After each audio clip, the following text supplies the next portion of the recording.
Do I have somebody in chat that can hear us? Oh, Hillary can hear us. Thank you very much for that. Welcome to another evening of Azure Dreams speedrunning for with the Rock Me to the Top tournament style. We are gonna rock your world, or at least we're gonna try. Tonight, ProfNES and Lady Deme are gonna face off in a race. Rock Me to the Top style tournament is a rule set that we use to make races more interesting. Those rules are very simple. First of all, the tower is the only dungeon in the game. It has 40 floors, but these floors are very hard, and the tower is meant to be faced in many attempts. You're going to get to probably floor 6, where the first real wall of the tower is going to try to crush you, go back in town, improve a little bit, become stronger, rock at it again, and try to climb that tower. Generally, casually, the first time you're going to play this game, you might take more than 20 to 30 attempts at the tower before really clearing the game. We're gonna do it in only one, so that's gonna be rough. So obviously this is a randomized game and it has traps and crazy monsters, so it is very, very, very hard. So it's good. How can I say this? I mean, it's a little bit too rough to make sure that you get to 40 every time, so that's why we've made this rule set. You're gonna try to get as high as you can in only one attempt. If you die on floor 25, let's say, your opponent will have the remainder of their time to reach floor 26 to beat you and get the point. Since this is so volatile as a race style or as a game in general, they will absolutely try to beat their opponent, but they are gonna have a best of 3 setup to get a chance that if the tower is just a little bit too harsh on them, then they have another chance to actually beat their opponent. And I think I'm joined back by Orza, right? Yes, here I am. Hey, thank you, Orza, for joining me tonight. This is going to be a fun race. Oh, I would imagine so. Yes. It's hard for these to not be a good time. Yeah, so like I said, they're going to have one shot to climb the tower as high as they can. But to make sure it stays at a speed gaming and not just a challenge run or just a challenge run, we've made 2 small changes that are actually pretty big. They only have 1 hour to climb as high as they can, so grinding is probably not a good idea for too long. And also, if there is a tie, like let's say there's a very tough floor, the person who got there first actually wins the race if it ends up in a tie. So being first on the floor is extremely important, especially if you're in a very bad room that's really hard to get out of. If you got there first and you die, at least if your opponent dies as well, you get the match. So these are the big changes we've made to make sure that it stays interesting. It's always on the action, 3 matches, maximum 1 hour, so 3 hours in total. This is going to be a fun race. Yeah, and here we are with Lady Deme and ProfNES. I think we are in losers bracket territory right now. So this is the our second round, basically, after last week's races. Yes, absolutely. Both these racers got into a loser bracket, but have shown that they can absolutely do it. I really like both their races, their first races in the tournament, so it's super fun to see them fight head-to-head right now. They have had somewhat harder matchups, so it's always fun to see them actually match up with people that I think are of similar knowledge and execution level, so that should be a very, very good race right now.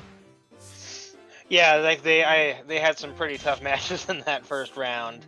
I agree. The bracket was a little rough on a handful of people in here, but now that we're kind of coming back and getting to see some more even matches, this should be quite a good race. Yeah, it's always been a very fun thing to see that even though we make new tournaments all the time, and some people have been there since the beginning, like, for example, me, and some people actually won tournament, for example, you, there are still people that have absolutely zero experience or very little that still decides to join in just for the fun. This just goes to show how cool of a community this game has, and I really like that. Yeah, we have a pretty wide variety of people that join our Discord. From people that are just casually playing, from people that just want to watch races, to people trying to grind down their PBs. Yes, we got a little bit of everything going on. All right. One thing you might have started to realize, especially since they're going in the same direction, we have one very big difference from last time there was a tournament like 6 months ago. The big difference is we have right now is seeded tower. So if the game, if they when they get to a floor, it's going to be the exact same floor. It has been added by a programmer, one of our community member, and he's actually changed out a game, randomizes things, so it stays randomized. They still don't know what they're going to get. This is not a seed that they can learn. It's a randomized seed, but they're going to face off against the same dangers, and this has made tournament a little bit more serious, which I really, really like.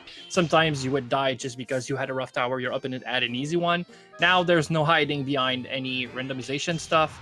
Obviously, you can step on a trap that your opponent won't, or you can go left and your opponent can go right on the same floor. But I mean, if there was danger on the right for your opponent, it's there for you as well. Yeah, and I just wanted to touch base here with Golith in chat. A speedrun of this game can be a variety of things. Probably the most common category you're going to see people running is the any percent category, which is going to be you from the start of the game to clearing a tower. And we have a variety of different ways you can do that. You can leave the tower and come back in, but in such as what you're going to see tonight from these racers, it's only going to be one shot per run. They're going to try to get as high as they can and go for that floor 40 clear. And that's basically what you're going to be seeing. The speedruns, you might see people going in and out and coming and trying to get to the top of the tower. And some of the the lowest times in the leaderboard, many of them are only one attempt in to clear the tower. Yes, so we're seeing them explore a lot. That's not necessarily going to be the staple for the whole run. Floor 1 to 5, well, 2 to 5 are, we'll call them tame. You can obviously end up in a very bad situation, a pincer attack or something like that, or just way too many monsters in the starting room. But generally, I'd say 95% of the time, you're pretty safe on those 5 first floor. So this is where you're going to see your player try to not necessarily grind, but at least stay on par on their level with the floor they're on. And they're most importantly going to try to improve their gear. Increase in equipment is generally a very small increase unless you get a very good wand, but it's permanent and it's really good, and you really want to have that safety. And there are a lot and an incredibly high amount of items that are one used or just a few uses, but are extremely powerful, like a Nulium fruit. You throw it at an enemy, that enemy doesn't exist anymore. That's it. Next, you can move on. An acid rain ball that's gonna destroy every enemy in a room you're in. Holy bell that's gonna force every enemy outside of the room you're in. All these items are extremely powerful, but they're only one use, so you want to have a handful of them, and when you use one, you want to find a replacement as quick as you can. So since they might not explore as much later on, they want to stack up right now so they can use it when they get in a pinch later on. Yeah, and those items that clear rooms and do big effects do have minor drawbacks. Things like the acid rain ball does hit a huge amount of enemies, but it's also a water element, which means that it has to get through resistances of enemies. And if you're hitting an enemy that's not weak to water or not neutral, it's probably not going to kill them, unfortunately.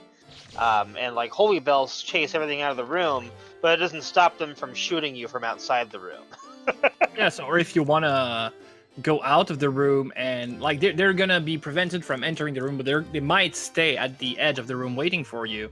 And if there's a monster at every entrance, then you're just stuck in. Even though they can't enter for a while, at some point they will be able to, and well, you just can't get out because they're at every room. That can be very dangerous.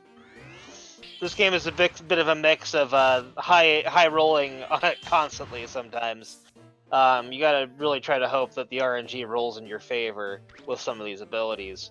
That's why certain things are so valuable when you don't have to roll the RNG, like Oleams. Certain spell balls are basically free goes as well. Yeah, you say that, but I mean, obviously this is a very RNG game. You can crit, you can miss, you can... I guess you got it. You can miss, you can crit, you can find good stuff, you can find not good stuff, but honestly, and the damage rolls aren't really crazy. If you do 25, you might do 26 or 24, but you're not gonna do 6 to 25 damage. Damage is not too wild. Yeah, there's a lot of items. Sometimes you'll find better stuff, sometimes you won't. But in almost every run, you generally get a lot of good things. And what you make with those tools is generally the difference between a good and a very good player, I'd say. This game is very RNG heavy. Like the traps is probably the most like unfair thing, I'd say. Like you're just walking, and at some point you're paralyzed and you die.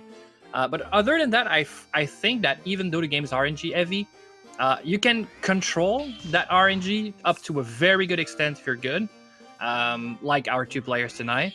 And like it's managing the risk of everything that is in the tower that I think is really fun to watch. And I think I'd say that's where like a lot of your skill level in this game comes from. When I say that things are pretty RNG heavy, you do have a lot of control over what's going on around you, more than you think you do.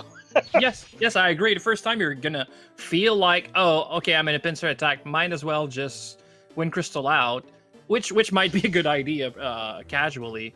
But as you play more and probably like get more experience in learning monster HP, your attack, stuff like that, damage range,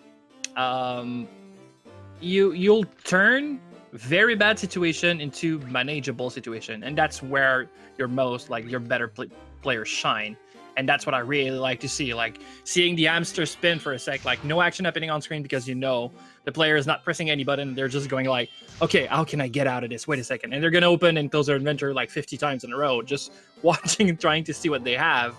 And then at some point, ding, you're going to see the light appear above their head, and they're going to come up with a crazy solution. And it gives you a chance to be creative in a game that in a setting like speedrunning where it's not always about creativity. Sometimes it's just about like learning to reproduce something really, really hard.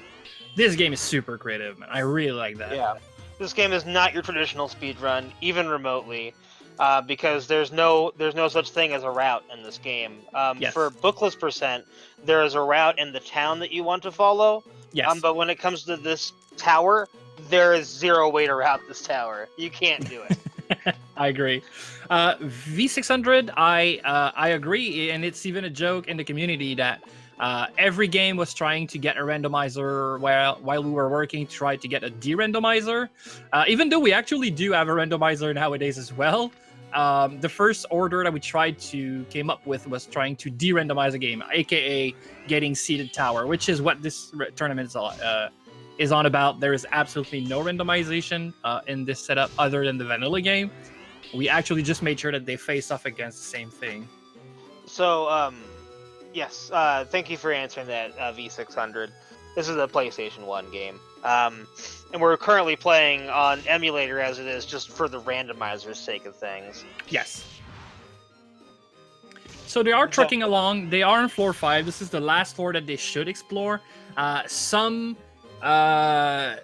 more... I don't want to say crazy, but some more risk taker will try to explore floor 6.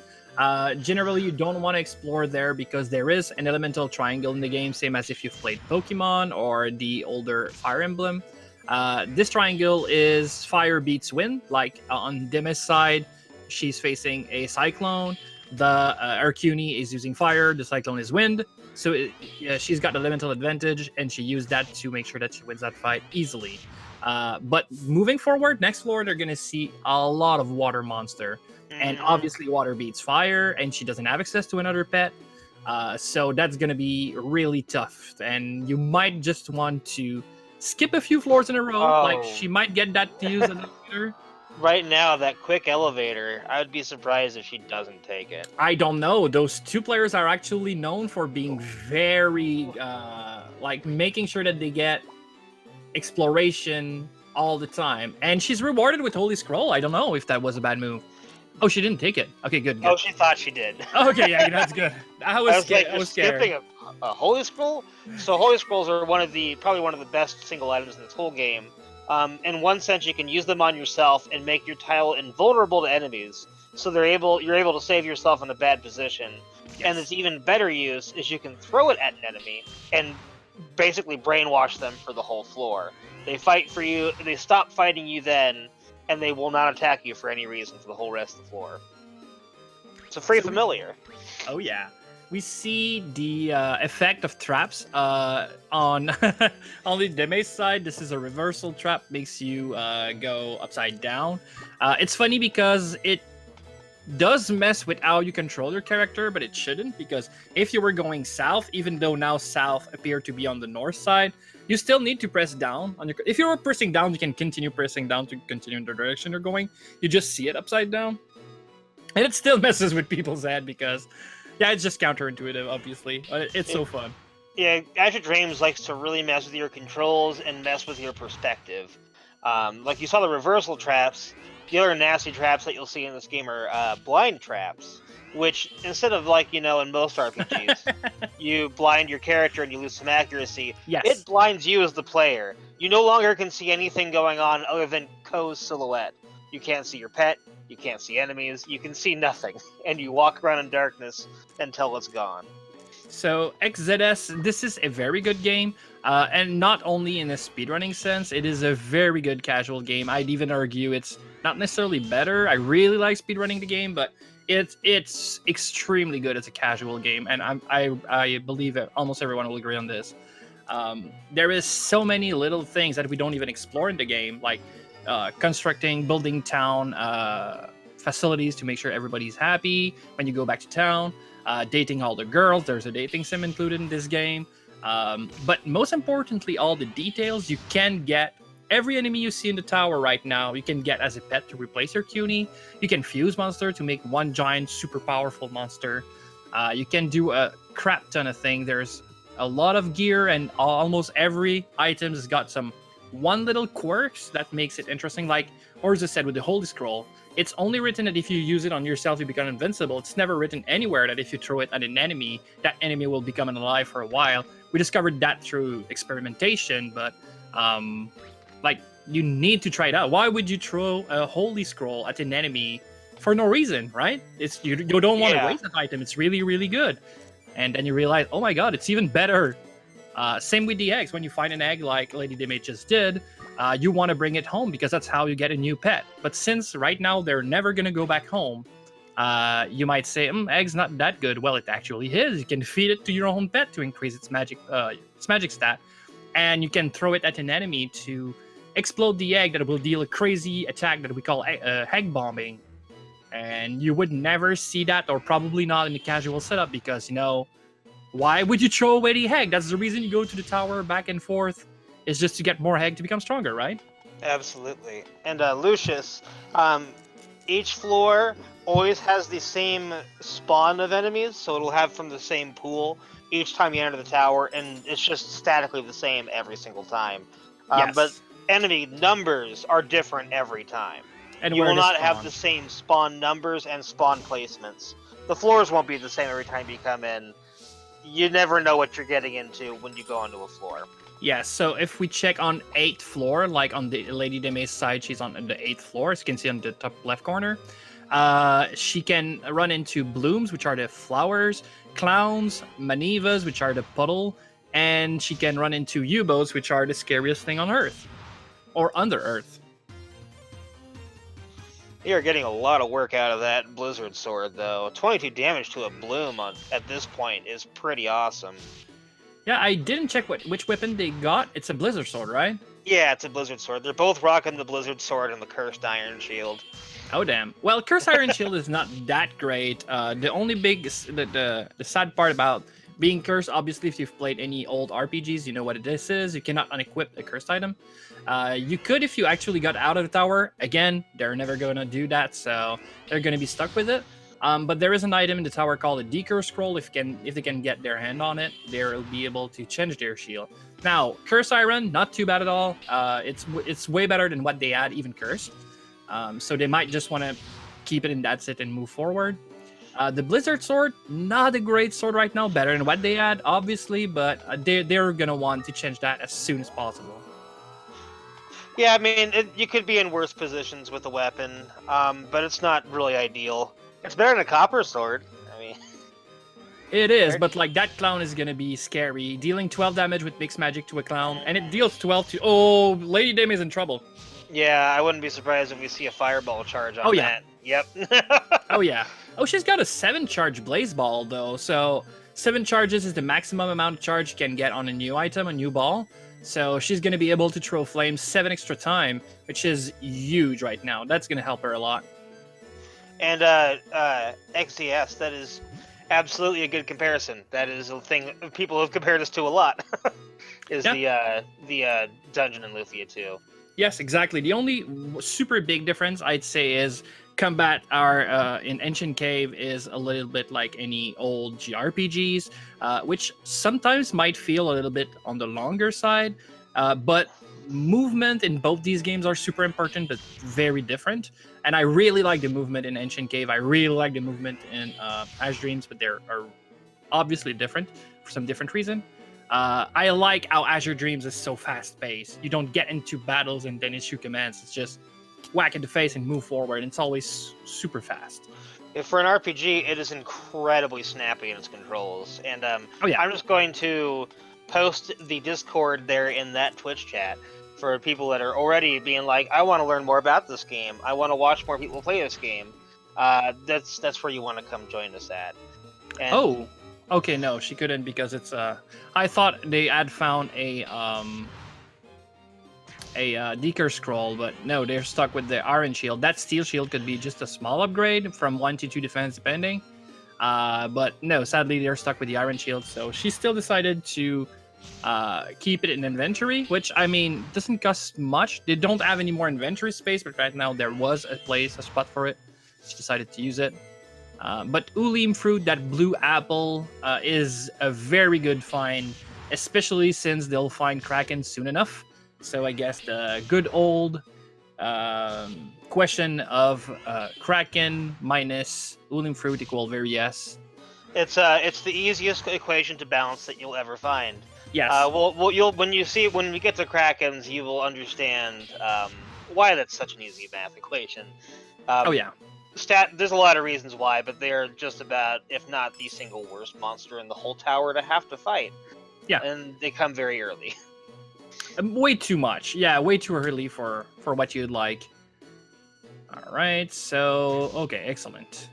So Lady Deme has gone out of Water Hell, which is from floor 6 to floor 9. Starting floor 10, monsters are obviously much stronger than Don't miss. Needs to be a kill. Oh, Yeah, that's good. a kill. She's good.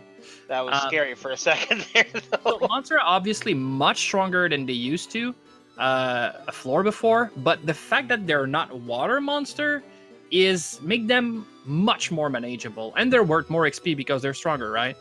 Ooh, okay. This is an exceptionally bad. I don't think that's going to be a kill. And I'm not sure if the counterattack's not going to be enough. Well, and it goes luckier. For Kune. Whew! That was almost. She's good. All right, she's moving forward. That's good. In this game still. Yeah. Wow. All right. That required courage, and she's shown. Oh, oh my God. Yeah, use that medical revenge. That's heart attack as death falls from above. Yes. So on right ProfNES decision side, there. Yes, on ProfNES side, you can see that there's a U-boat, which is, like I said, the scariest monster under the earth.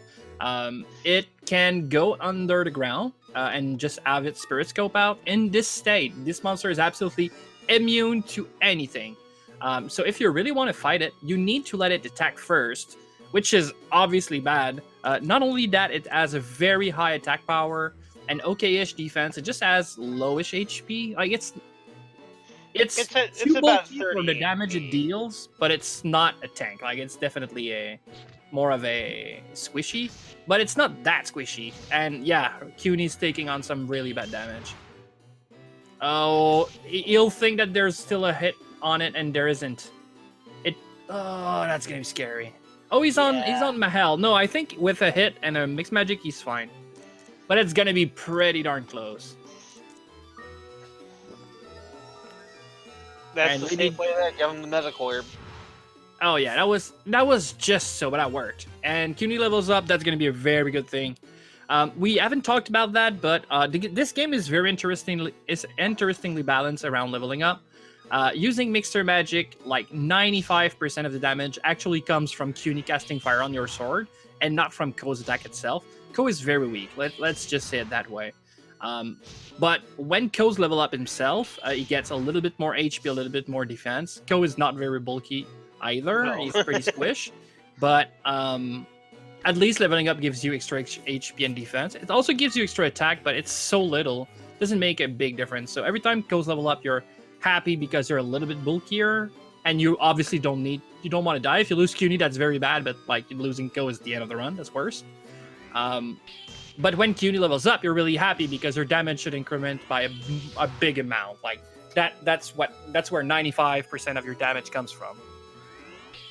Yeah, it's actually, this game definitely inhibits more of the idea of monster taming, that you need your monsters to really do anything in this tower.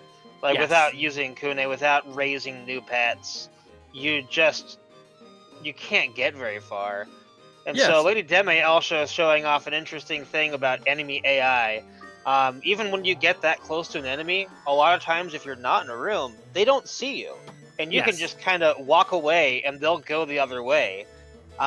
Sometimes they're on the same path that you're going to be on, and that's unfortunate. But sometimes you get lucky like that. Yeah, so their visibility changes depending if they are in a corridor or in a room. If you are in a room and a monster is also in a room, they see you, no matter how far they are. That doesn't change anything. If you are in a corridor and there's at least 2 spaces away from you and the pet, they actually don't see you, and you can manipulate that to just mess with them. Oh, that is scary. That CUNY is very low on health. Yep. That's 2 hits on Kune. Oh, yeah. I don't think the Deme can afford to let this Griffin go. Nope, she needs to turn back and fight, but that's gonna hurt a lot. And Blaze Ball, I think, is a clever play 7 here. charge Blaze Ball's a nice feeling. Yeah, she's gonna get hurt bad, but she can Oh, take miss. she can still take the hit if she misses, and that is a kill. Obviously, she's good. Yes. All right. Oh, in the elevator room, too. Yes. So She's going they're- for it. yeah, they Don't both miss. should be able to get. Oh yeah, they're both gonna be able to get blue collar. Blue collar is a very weird item in that it doesn't take an inventory space like any others, and like your pets have a red color, which lets you have a familiar with you at all time. So CUNY right now is sporting the red color. That's how you can get your monster out. The blue color gives you an extra color, so you can actually have 2 pets at the same time, which might seem like 2 times as powerful as having one. It's not really the case, sadly, but you're never gonna see a runner do that. But that does open fusion, which is a niche thing. Casually, it's super good. Speedrunning, it's not that it's not good, it's just that it's slow. Oh, and sadly, a rise to the face. Deme has fallen. Wow. Yeah, that's what Griffins can do to you. Ooh. They tend to be very trigger happy in rooms. 'Cause Oh, yeah. once you're in a room with an enemy, everything can see you in that room. And ranged attack enemies like Griffins will be very threatening and try to just snipe you from a distance. Oh, yes. I'm pretty sure I saw she was on what? 14? She was on 13. 13. All right. Yes, okay, fine. So 13, but she got there first. So ProfNES, if he wants to win this round, needs to get to 14. 13 won't cut it. That would be a tie, and we would give the match to Lady Deme because she got there first. So ProfNES has the remainder of his time, 34 minutes or 33 almost, to get to floor 14. Now, the time doesn't seem to be a problem. That's a lot of time to do not that many floors. The problem will be how harsh these rooms were for Lady Deme. Well, ProfNES will need to go through that as well. So what killed Deme might kill ProfNES also. Yeah. And if that happens, she wins the round. And so, point out that on floor 11, Deme ran into a volcano tile to tile. So if ProfNES Yes. moves up to 11 in a bad position, that could be very much the end of his run. Oh yeah, and that was risky on her side. I mean, she was 1 hit away from dying on floor 11, and she got out scot-free. But I mean, just a little difference in playstyle, that could make the difference here. And we haven't talked about that, but if you press an old circle and triangle at the same time, you're gonna start skipping turns extremely fast. You generally want to do that when you're on the elevator because you do regenerate health. Your pet also does that when every X amount of turns. So skipping them super quickly does that. That's why you saw that U-boat come in super quick. It's because ProfNES was trying to regenerate a little bit of health. And not doing it on the elevator is a lot scarier because now you cannot just run away, right? There's a monster on your trail and you need to deal with this. And that is scary. That is very, very scary. That's a bad position to be in. Yeah. You'd prefer to Oh, be... it doesn't get the 2-hit kill either. Oh no, oh no. Okay, next it is gonna kill CUNY, and he cannot actually use an item on the U-boat because CUNY's in the way. Oh, and he already Um, used the medicinal herb on Kune on floor Yes. 6. And the other scary part is the monster in front, which is called a Dreaming, is not necessarily tough. It has a lot of HP, but no defense, no attack. So why would you say that's a problem or that's dangerous? It's because it's got a weird ability that it might spend a lot of MP to try to put you to sleep. And if that happens right now, CUNY is not going to respond to order anymore, and it's just going to try to fight and kill that U-boat. And it won't succeed. Once that happens, Ko will be in a pincer attack in between the Dreaming. Oh no, he picked Oh, the no! wrong thing! Oh, he I- sent him back instead of putting him in his bag. Oh, That or he no. Child immunity, but you need to pick up CUNY first. I don't think that's what he was doing. I think he was wanting to put him in the bag to try to save him from getting killed. Oh, that is scary. Oh, it's so easy to do that on accident, too. Yeah, this suddenly Yes, I'm pretty sure I wanted to extremely bag. I think bad. you're right. And just a misclick here. Oh my god. Okay, Good come on, option, ProfNES. but he put himself in a bad place. So at least Good. Olim here removes the threat of the U-boat. He still takes 3 damage from this, but I think he's going to be very fine. It's not necessarily a problem. That's another U-boat, though. Now he's at the. This also makes that volcano on floor 11 that we know is coming Oh yeah. a lot scarier. At least he can pick it up. He can try, that's for sure. We don't. You can pick up certain monsters in this game. Yes. And it's at about a 62-ish% chance. So you have a good chance to do it. But if you you fail the pickup, they get a free hit on you. Yes. So that could also be a bad time. So as you can see, this is why U-boat... Okay, he decided to make a new friend for a while, and I think that's the right play here. Like we said earlier, throwing an only scroll at a pet. Oh, all right. He's going full on plan B. Alright, so if you find an egg, you can try and bring it back home to get that pet permanently, but you can also try to hatch it in a tower. The pet will remember where it was born as its home, so if you get back home and you hatch it in the tower, it'll stay there and it won't be your pet anymore. Are we If you gonna bring it see? back home, that's... Sorry, what? I'm sorry. Are we gonna see that a Dreamin is gonna beat A U-boat? I think we do. as long as it actually attacks again? Maybe not. Oh. Oh, yeah, Like we constantly make fun of Dreamins for being one of the worst monsters in the tower, and I think nope, U-boat wins. Yes, and even then, there was the elemental deficiency. That's why U-boat dealt so little damage, and Dreamin dealt so much. There's also a level discrepancy here that should be pretty high. Yeah, U-boats are level 7 and Dreamins are level 9. So, and even though Dreamin has got 2 level on the U-boats, there is still more than 50% extra attack on U-boat than there is on Dreamin. It just don't have attack power. Yeah. Oh, we got another, and we got that balloon hatched. Yes. So Balloon is not a good bet. Not at all. Not even close. It's very weak. It's got a weak stat, and it doesn't have a good ability. I mean, its ability is actually pretty good if you get back into the tower, but the first time you go in, it's really bad. So he just wants it for, like, survivability, so it can tank a few hits from him, and probably hit a few times, but don't expect this Balloon to live on for long. That's going to fight once or twice, and then that's going to be hit. I'm wondering if he thought that balloons could do a mix magic like Kune. You might just want to have it as a partner, just to take, like, floor 11's coming up. That might be good that the Balloon can take a hit or two for you. It's true. Like, it'd be good just to take that extra little bit of damage. Like, at this point, anything is helpful. Yes. So, like Alaric says in chat, Balloons does have the Go Up ability. So it can just act as an elevator. It casts its ability on Ko, and you go up and you win. That's cool, right? But there is a limitation. You cannot get to a higher floor than the level of the balloon. So right now, this balloon could fly you to floor 8, and he's already on 9. So that's not gonna work. Yeah, he wants to use He's trying, that fly. but yeah, you cannot fly. Alright, so ProfNES needs to find this elevator as quickly as he can. Like I said, this balloon is not going to be much help. Unfortunately, he's got that bloom on his tail, so if he gets pincered Yes. in one of these hallways, it's gonna be a bad time. Yes, there is shenanigans you can do with balloons where you dupe the items that gives you 1 extra level up so many times that your balloon is level 41, and then you can fly up to to floor 40. Like, that's it. Zoom to the victory, but that's not on the table right now. Yeah, unfortunately, we can't leave the tower, so that ability is never going to be able to be used. Yes, Ugh. I agree.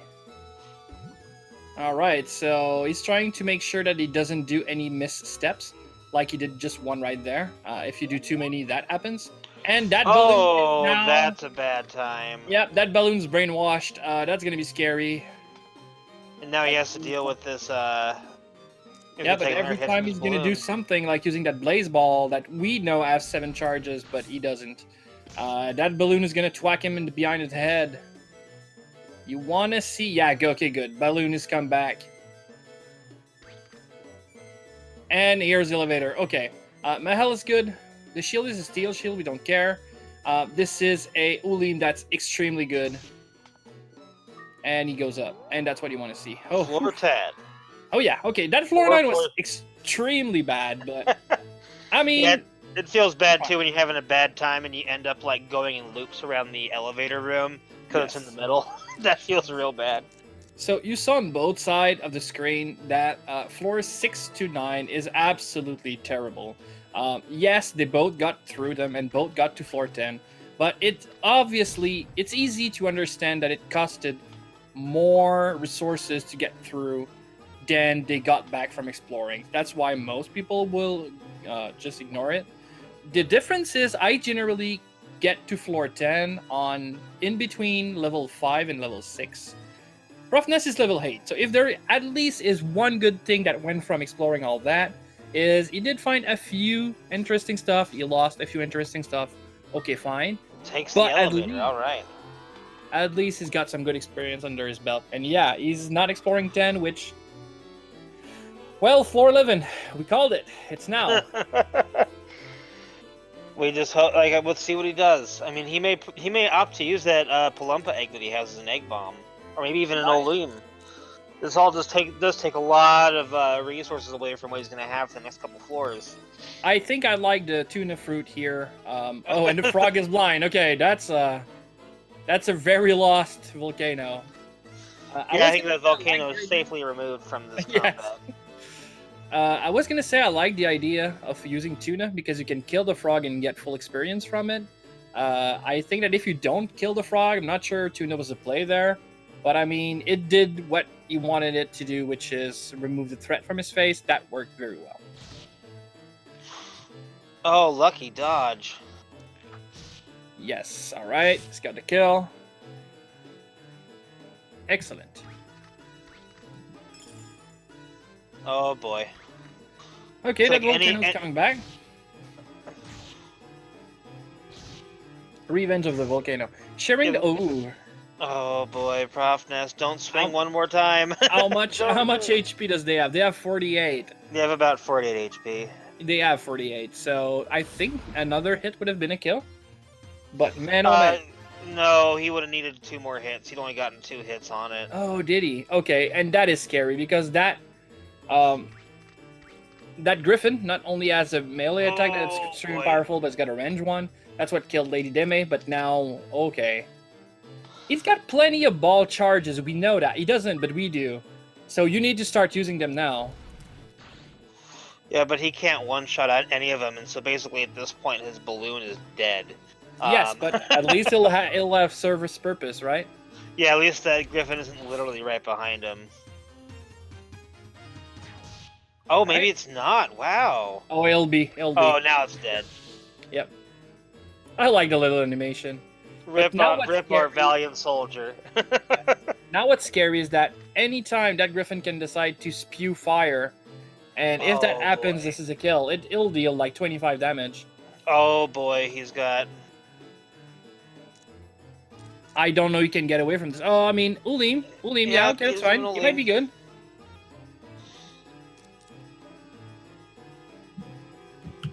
What's he thinking?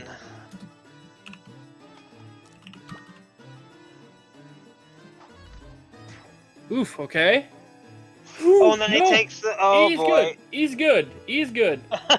what? I'm Just not need to dead. It's believe. still good. It's still good. It's just a little volcano. All right. Ulim is good. All right. Oh boy, I was worried that. Oh, and he Oh takes no. the Oh hit no. from the demon. Oh Rip no. on 11 for ProfNES. That means this race goes to Deme. Wow. Absolutely. Yeah, So the Dreamin' strategy. OP. Oh yeah. So the strategy of Lady Deme to just put some distance between her and our opponent did work. It just what's needed. Yeah, she had a bad time and died pretty early, but it's because the tower was really rough. It made sure to do the same to ProfNES, and he did sadly die before reaching back to her. Oh yeah, that was a race. That's an interesting race. 1 point to Lady Deme, but this match is not over. We're gonna get 2 extra matches at most, maybe only 1, depending. This is a best of 3, and so if Lady Demi wins this next round, she actually wins the whole thing. But if ProfNES actually can make and win 1 match, then we're gonna get to a 3rd match, and that's gonna be interesting as well. So can't wait to see these 2 people face it off again. We're gonna do a quick reset where they'll put in the next seed.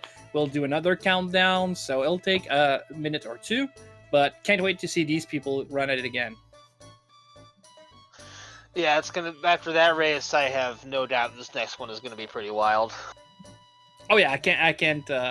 Like they saw that race went on to not go too high, so that's where you want to play a little bit more aggressive. I feel, and I know ProfNES enough to know that he's not gonna turn aggressive no matter what I say. He's still gonna play his slow and steady style. He's gonna explore 629.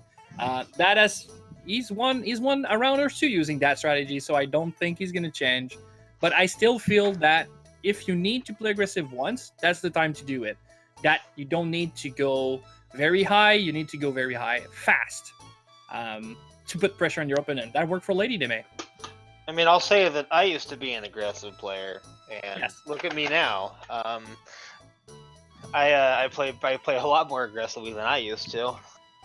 And you mean safe. Yeah, like I mean, I used to play a lot. I played a lot way safe, and now I'm a much more aggressive player. Sorry. Yes. I think the best playstyle is somewhere in between. Obviously, playing safe let you make sure you get higher more consistently, but you're probably not gonna beat a PB with that. Maybe once or twice, but not as often. Playing too aggressive is definitely a recipe for disaster. So I think there's a just a between somewhere that's really good. But that's rough. Like when you're actually racing someone, you don't always take the best course of action. Sometimes you're just like, I think I want to play more aggressive because of that, or I think I want to take it a little bit safer because of that. So that was a fun race. I like these races that don't necessarily go high, but are full of actions, full of bad situation, and try to see them deal with those resources, their resources, the so little they had the time to build up. I think is the right thing I want to say here. When you're on floor 34, yeah, you probably have a good inventory. You're gonna need it because that's really rough. But early on, you probably have not as much, and then that's gonna be another thing. Randomize the angel sprite. There is another angel sprite that does exist that was in the Japanese version.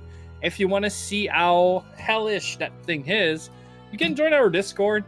We will make sure to direct you into the Azure Memes Discord channel, where you will be able to to see what the Japanese player had to deal with that was much different than what we did, right? So I'm only accepting that we can randomize the angel sprite if we can randomize it to whatever we want. If it doesn't have to be Azure Dreams related necessary, because I don't think anyone wants this cursed baby that the that comes from that version. Hey, curse baby for curse and night seed, right?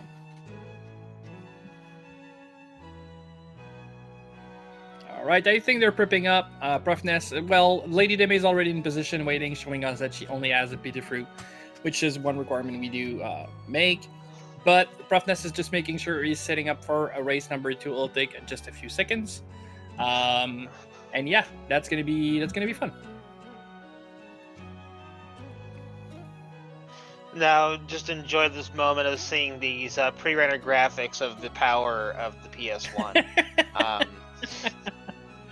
Yeah, PS1 is not always the best graphical fidelity. They tried new things. They had new power they didn't have before, so they were the power 3D mostly. So they were trying new things. Some of them didn't age as well. Let's call it that. But I think this mix of 3D models and anime, like 2D anime, actually is not too bad at all. It's actually really good. Um, yeah, it aged very well. I still like these graphics.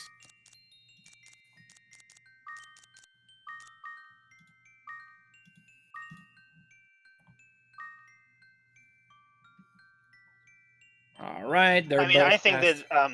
in opinions for shots fired, I think the PS1 aged pretty well, all things considering. Yeah, I, I I absolutely agree. Oh, yeah. I don't think that like necessarily the polygonal graphics necessarily aged that well.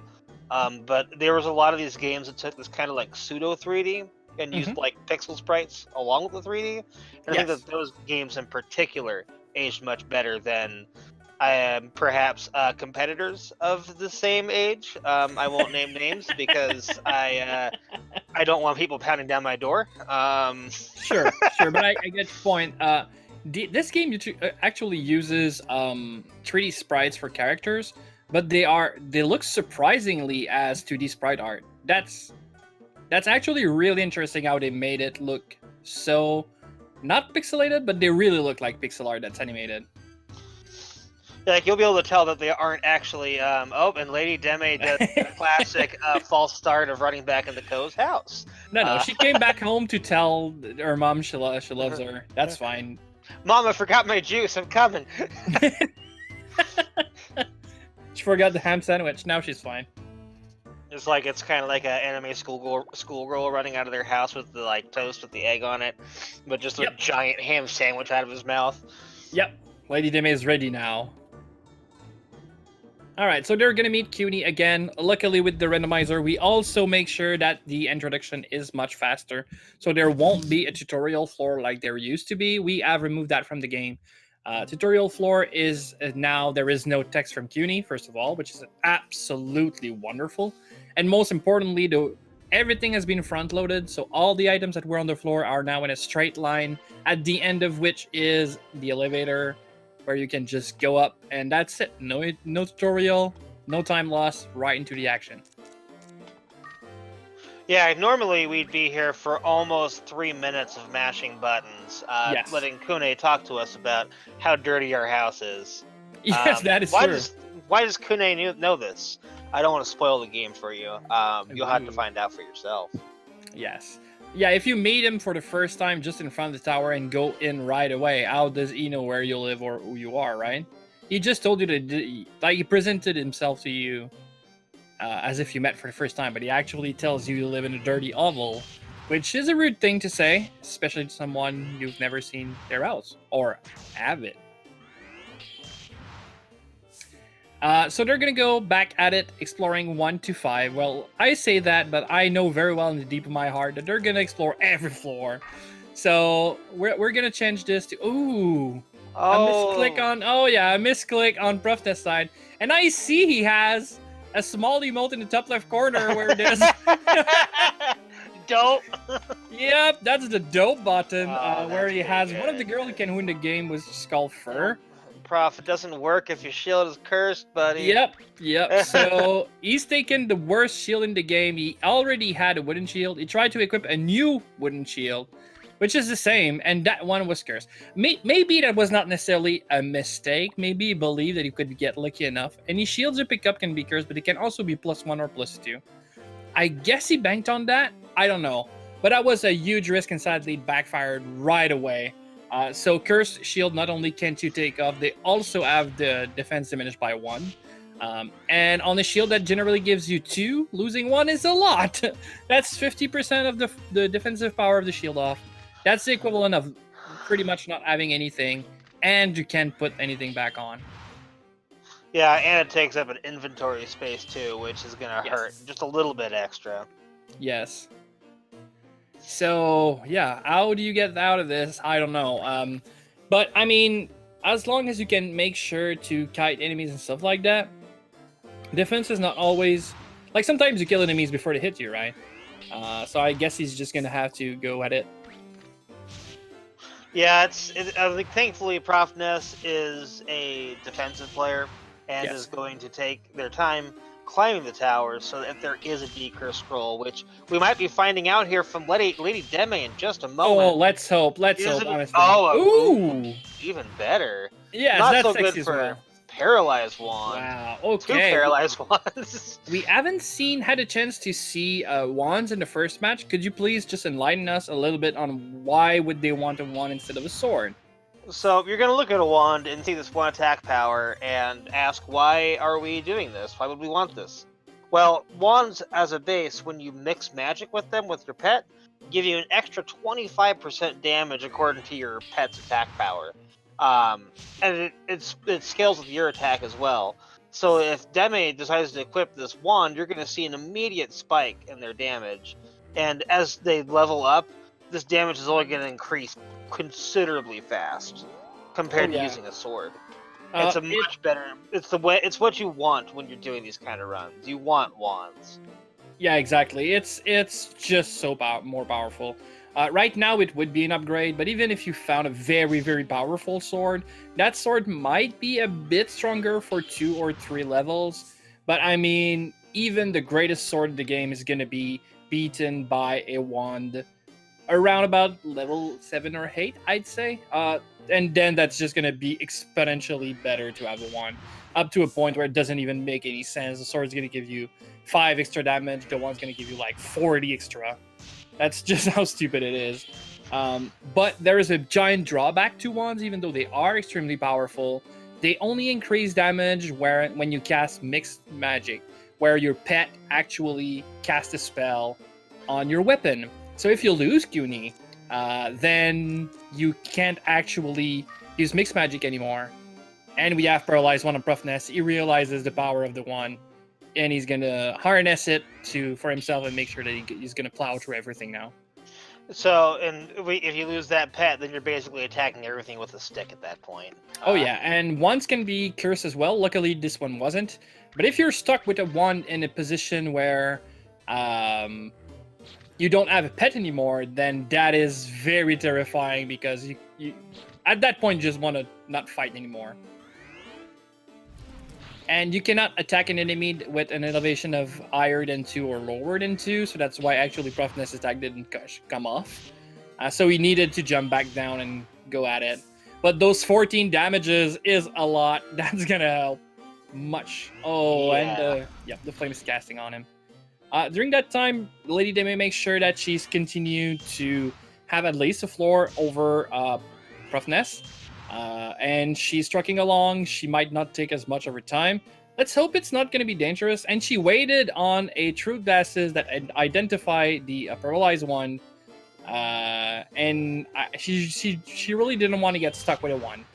And luckily, she's not anymore. I think she was worried about the kind of wand that it was. I mean, like, paralyzed wands are good, but you could have better. Oh yeah. You might see the fabled Scarlet Wand or a Life Wand, and Yes. those two are your most primo picks. But in a game this is RNG heavy in terms of what your item loadout is, you certainly can't be hoping for a Scarlet Wand or a Life Wand in every single run you do. Yes, and even if you would to put all the wands in order of the best to the weakest, I mean, the paralyzed one is up there. It's not the strongest, it's not the weakest, and it's probably more on top than it's in the bottom. But yeah, there's better ones out there, obviously. Life one lets you life steal the damage you make. The rate is not very high, but paired with a good shield, it's just so powerful. It'll make Cole bulky as all hell, which you really want. And Lady Deme and ProfNES were in the same room at the same time. Oh yeah. But she's off of floor 4 right now, so yeah, they screen 5 just to make sure we're the same spot. But ProfNES still has floor 4 to explore, and she was done with it. But the fabled Scarlet one we talked about. So casually, that might not necessarily be the strongest thing you're looking for, even though I'd argue it's still very, very good. But in this setting, it's very powerful. So we say wands give you 25% extra damage. Scarlet Wand gives you 25% extra damage if the spell you cast matches the element of the wand. And a Scarlet Wand is a fire wand. So you get an extra 25% damage on top of the 25% that all wands gives to all mixed magic. So, and that's not 50%. It's 25 plus 25 of the total you get after that. So that's even a little bit more. Up to a point where it's ridiculous how much damage it deals. It'll show off right off the bat. That'll be extremely like the most powerful weapon. And every time CUNY levels up, it's gonna get that much better. Yeah, so they're gonna want to find that. There is also a Gulf one and a Stream one, which are the wind and the water version. But as long as you're using CUNY, which is a fire pet, that's the Scarlet one you're looking for. Yeah, there's a lot of debate in the community sometimes, mostly just me, about what is the best weapon to use in these runs. And there's many times where I fight for life wands over Scarlet wands, just for that little bit of security when you get to the higher floors. We haven't really seen a whole lot of it yet, but there is a tactic that we might get to see here called standby strats, which is an AI manipulation to get your familiar to do some extra hits before you take any. Yes. And it's an incredibly useful skill, and with a life wand, like, you just won't ever die. You'll just live forever, basically. Yes, exactly. So the standby strat is pretty much that by changing your monster AI, it won't act in the same turn order. There's a turn order when it tries to attack with you, and there's a turn order where you'll let it do its own thing, we'll call it that. And by manipulating and changing its AI all the time, you're making sure that it'll attack twice before the enemy hits once. So the extra attack is obviously really, really good. And by that time, you can kite using Co and pick up ability as well. So you can get 2 extra attack before every encounter and then hit with mixed magic. That's killing most of the enemies before they even hacked. And if you're willing to let your familiar tank a hit, you can even use it to get one more extra hit before you have to get in the fire as well. Yes. That's a little riskier depending where you're at, but that can also get you out of some extra tough situations as well. But it is manipulation. Like this is really intense. Oh, ProfNES is slowed and teleported. That is very scary. Okay, so warp traps, they will teleport the one who steps on it somewhere. But since you work with CUNY as a Binome, being alone, CUNY is weak and you're even weaker. Especially now, we know ProfNES only has a 1. That's not good. Well, that's scary. And the slow trap makes it so for quite a long time. Every time you take 1 action, everything else will take 2. So that Cyclone will catch up and hit him in the back if he doesn't do something about it. And he realizes that. That's a bad place to be in. Yeah, and during that time, CUNY will have to deal with its own battle. And, oh man, this is scary. He might not get to find CUNY alive. CUNY might die from this. Okay, good. Okay, is this still slow? You need to fire. I think you need to. I would say so. He's gonna throw a weapon, I think. Ooh, Liam. Okay, you really want to get a chance to find CUNY back. That might be the play. I don't blame him, because like if I was gonna trade Kunai for an Olim, I would take Kunai any day over that. Okay, there's 2 options to actually make sure you get CUNY back. The first one is to actually find it back, so you can start giving order back to him, and he starts following you again. The other option is actually to exit the floor you're on. So if he could get to the elevator, he could get CUNY back. It'll get teleported back to you. But that is scary. That is scary because he's not close to the elevator, and I don't think he's close to CUNY as well. Yeah, I'm not sure exactly which room it was that he was in when he lost Kunai. So this... Maybe he's lucky and Kunai is just like... Oh... That doesn't seem lucky. That's not what I'd call lucky. We walk into a room to get shot by a fireball is pretty much the exact opposite of lucky, yeah. Unfortunately. Every bad situation in this game looks like the beginning of a good joke. Like, Ko and a flame enter a room Yeah, right. and then gets a sled in the face. And he, Oh wow, my Cuny goodness. survived. Can you believe it? You know, That's what terribly. perseverance is gonna get you. I mean, yeah, he got beaten bad. Yeah, it costed a few resources, but at the end of the day, Cuny is back on the team, and I think that's where pretty much like all the items spent. Even though they had a restore scroll, I mean, I still think restore scroll you want to keep. Yeah, like it would be fine in one sense if you had to use it, but like that's just not the way you want to lose it. I agree. And Lady Deme is going to take that elevator to floor 10, putting Ooh. 5 floors ahead of ProfNES. Yeah, but the scary part is they are on the same level. So yeah, she's on level 5. She's level 5 on floor 10, which is generally the level I get to the floor at. Yeah, she's taking 10 damage from those trolls. But she is going to get, as long as she doesn't miss, she's Yes. going to get herself a free level. Maybe not quite 2, but... Oh yeah, she's probably going to be a little bit well advanced for the next one as well. She needs to find those Dreamin'. They are the ones she can probably take easy. Or yeah, she can take this troll now that she's regenerated a bit. But she needs to not... ProfNES, with all the emotes, I don't know what he picked up, but there was Mia's face with the sparkle in the eyes, so I guess he got something good. I missed it. I was seeing what Lady Deme was trying to do over here.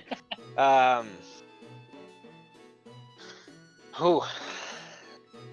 that Dreamin', that's what you want to see. Oh yeah, and the Paralyze on top. Nice. She's good, she's good. It's only 28 experience, but that's... there's that decur scroll. Ooh, that's one good news that ProfNES wants to see. Being able to just throw the shield away. Oh, Clown casting Lowdown, does it go off? No, thankfully. Okay. Lowdown is extremely scary. It is actually a spell that if it hits you or your pet, you will lose a level. You'll be 1 XP shy of getting it back. But imagine you were 99% off, almost to level 8, and you get Lowdown, then you're going to be 1 XP shy of 7. You will actually have lost a full experience level, which is bad. Clowns are scary when you're trying to grind. Yeah, like when you're behind like this. Like there's many cases where you just kind of roll your eyes at the clowns when they cast it on you, but this situation where Deme is trying to get that experience, it's a pretty bad time for it. The good thing is she actually got out of the pit. I mean, level 8 is a little bit on the lowest side if you want to continue exploring, but this is much more manageable than the 5 she was on. She did gain 3 level by exploring. I mean, that's pretty darn good. And thankfully, she has a wand too, so she's going to be 2-shotting the trolls when she has to deal with them. So she's in a good place to be getting some experience. And last time she ran, like just the race before, she explored 6 through 9 and decided not to explore 10 and 11. And I think that's the game plan that was a little bit on the tougher side for her. She did exactly the opposite now, which is skipping 6 through 9, like getting away from all that bullshit. And now she's actually grinded back on 10, and I think she's in a much better spot. And that paralyze is good. Ooh, that room is scary. Yeah, that was a pretty fortunate paralyze. Clutch paralyze. Oh, that room is scary.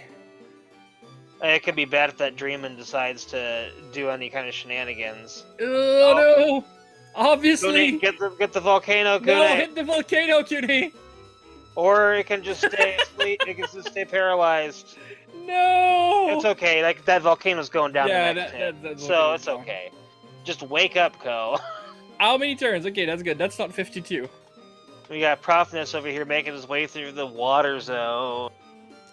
We'll see how he fares here. Hopefully a little bit better than some of these other floors.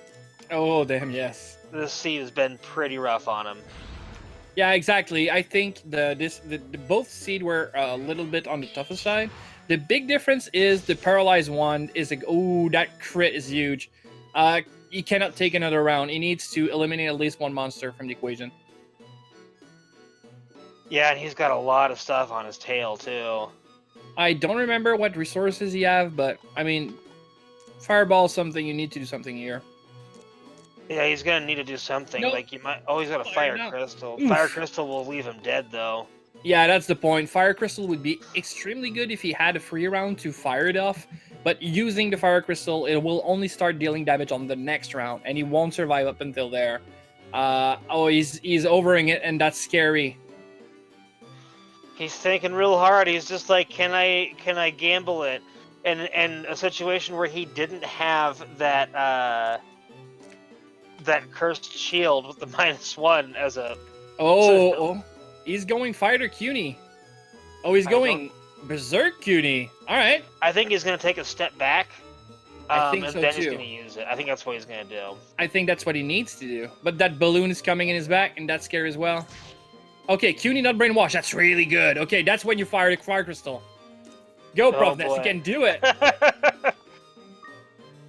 That's clever. That's how you play this game.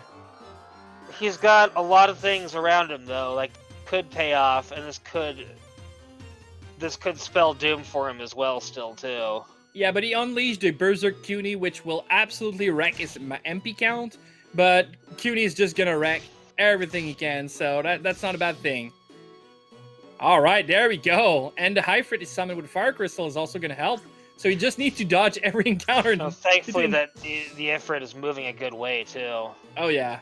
So I think Ifrit is gonna leave them. Like Ifrit is not very smart, and since it's not facing, okay, no, it's coming back to fight. That's good as well. Wow, he got out of this. Damn. Lady Deme in a tough spot, almost with a Griffin there. Missed the first hit, and almost was in one more hit before death range. Man, I did not think ProfNES was going to make it out of that situation. 4 enemy in a pincer, 2 on each side. This was a nightmare, but no, he kept his cool. He made sure he took the right decision. That was the right decision, and now look at him. So, I just want to say, a Pyrotic Tiger, I think I have to agree with you. I would like to snack aggressively, too. Oh, don't start talking about food, because it's always in the comms. Oh, it's a curse. Curse that we have. If we start talking about food, there's not going to be anything else we're going to talk about between the now and the end of that race. Lady Deme in this really interesting item room.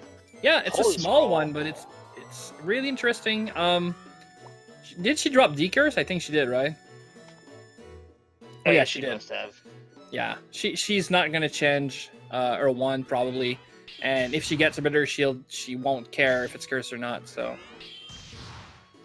Yeah, and she's got a really good inventory right now. Yeah. She could definitely be in it for the long haul here if she needs to be. We haven't seen a single Kraken yet, have we? Not yet. Oh, floor 12 egg. My friends, what could we get here? So this is the first time we can actually see a Garuda at 9%. It could be a clown, that'd be really good. It could be a U-boat, that'd be really good. It could be a Nuyel, that'd be really good as well. Griffin, not too bad. Griffin is pretty much serves exactly the same role as Cuny does. It does have a little bit difference in stats, but I mean, it's a fire mixed magic caster, same as Cuny. But it does have a quirk that if you find tickets that try to steal your inventory, you're immune if you have a Griffin, not if you have Cuny. It could be a Kraken, that wouldn't be as good. Volcano, not as good. Dreamin', really, really bad. Those are the options we can get for the egg. There's a lot of good choices there. An egg on between floor 11 and 15 is the best thing you can get. It's got the best chance of being good while not be too late in the tower. So you wouldn't need it anyway. I don't know if she's going to take some time to hatch it, but I mean, if you're going to hatch an egg between floor 11 and 15 is where you're going to go. She snags that blue collar again. Yep. Gives her more option. So with that blue collar, if she hatches a clown, instead of using the clown, she might fuse it into Cuny and make Cuny not only much more powerful, but also learns a range spell. Granted, that range spell would never level up. It'd start off pretty powerful. It would lose some steam because it would never level up. Because it's not natively a fire spell, it would be actually a wind spell turned into fire, which prevents leveling up. But its very own basic grid spell would level up at twice the pace, which would make Cuny absolutely invincible. Not invincible, but... Oh, this is a clown egg! There we go! And she's hatching! I don't even blame her for this. This is no. play. Oh yeah. She doesn't know it, but she's got 4 levels on ProfNES right now. So like this is the time to make this kind of play. Oh yeah. And as the Monster Ranger would say, it's hatching time. So do we need to insert a different disc or something? I don't think this game does multiple discs, Sand Knight. I don't know. She's gonna fuse it into Cutie and make the Megazord. I mean, basically, yes. You're not wrong. Yeah. Okay, there's an egg on floor 8. He's gonna identify it. That's a cycle. Oh, Not a bad that's pickup either. Wow, if he goes super greedy with this, he could have a Super Kunai pretty good.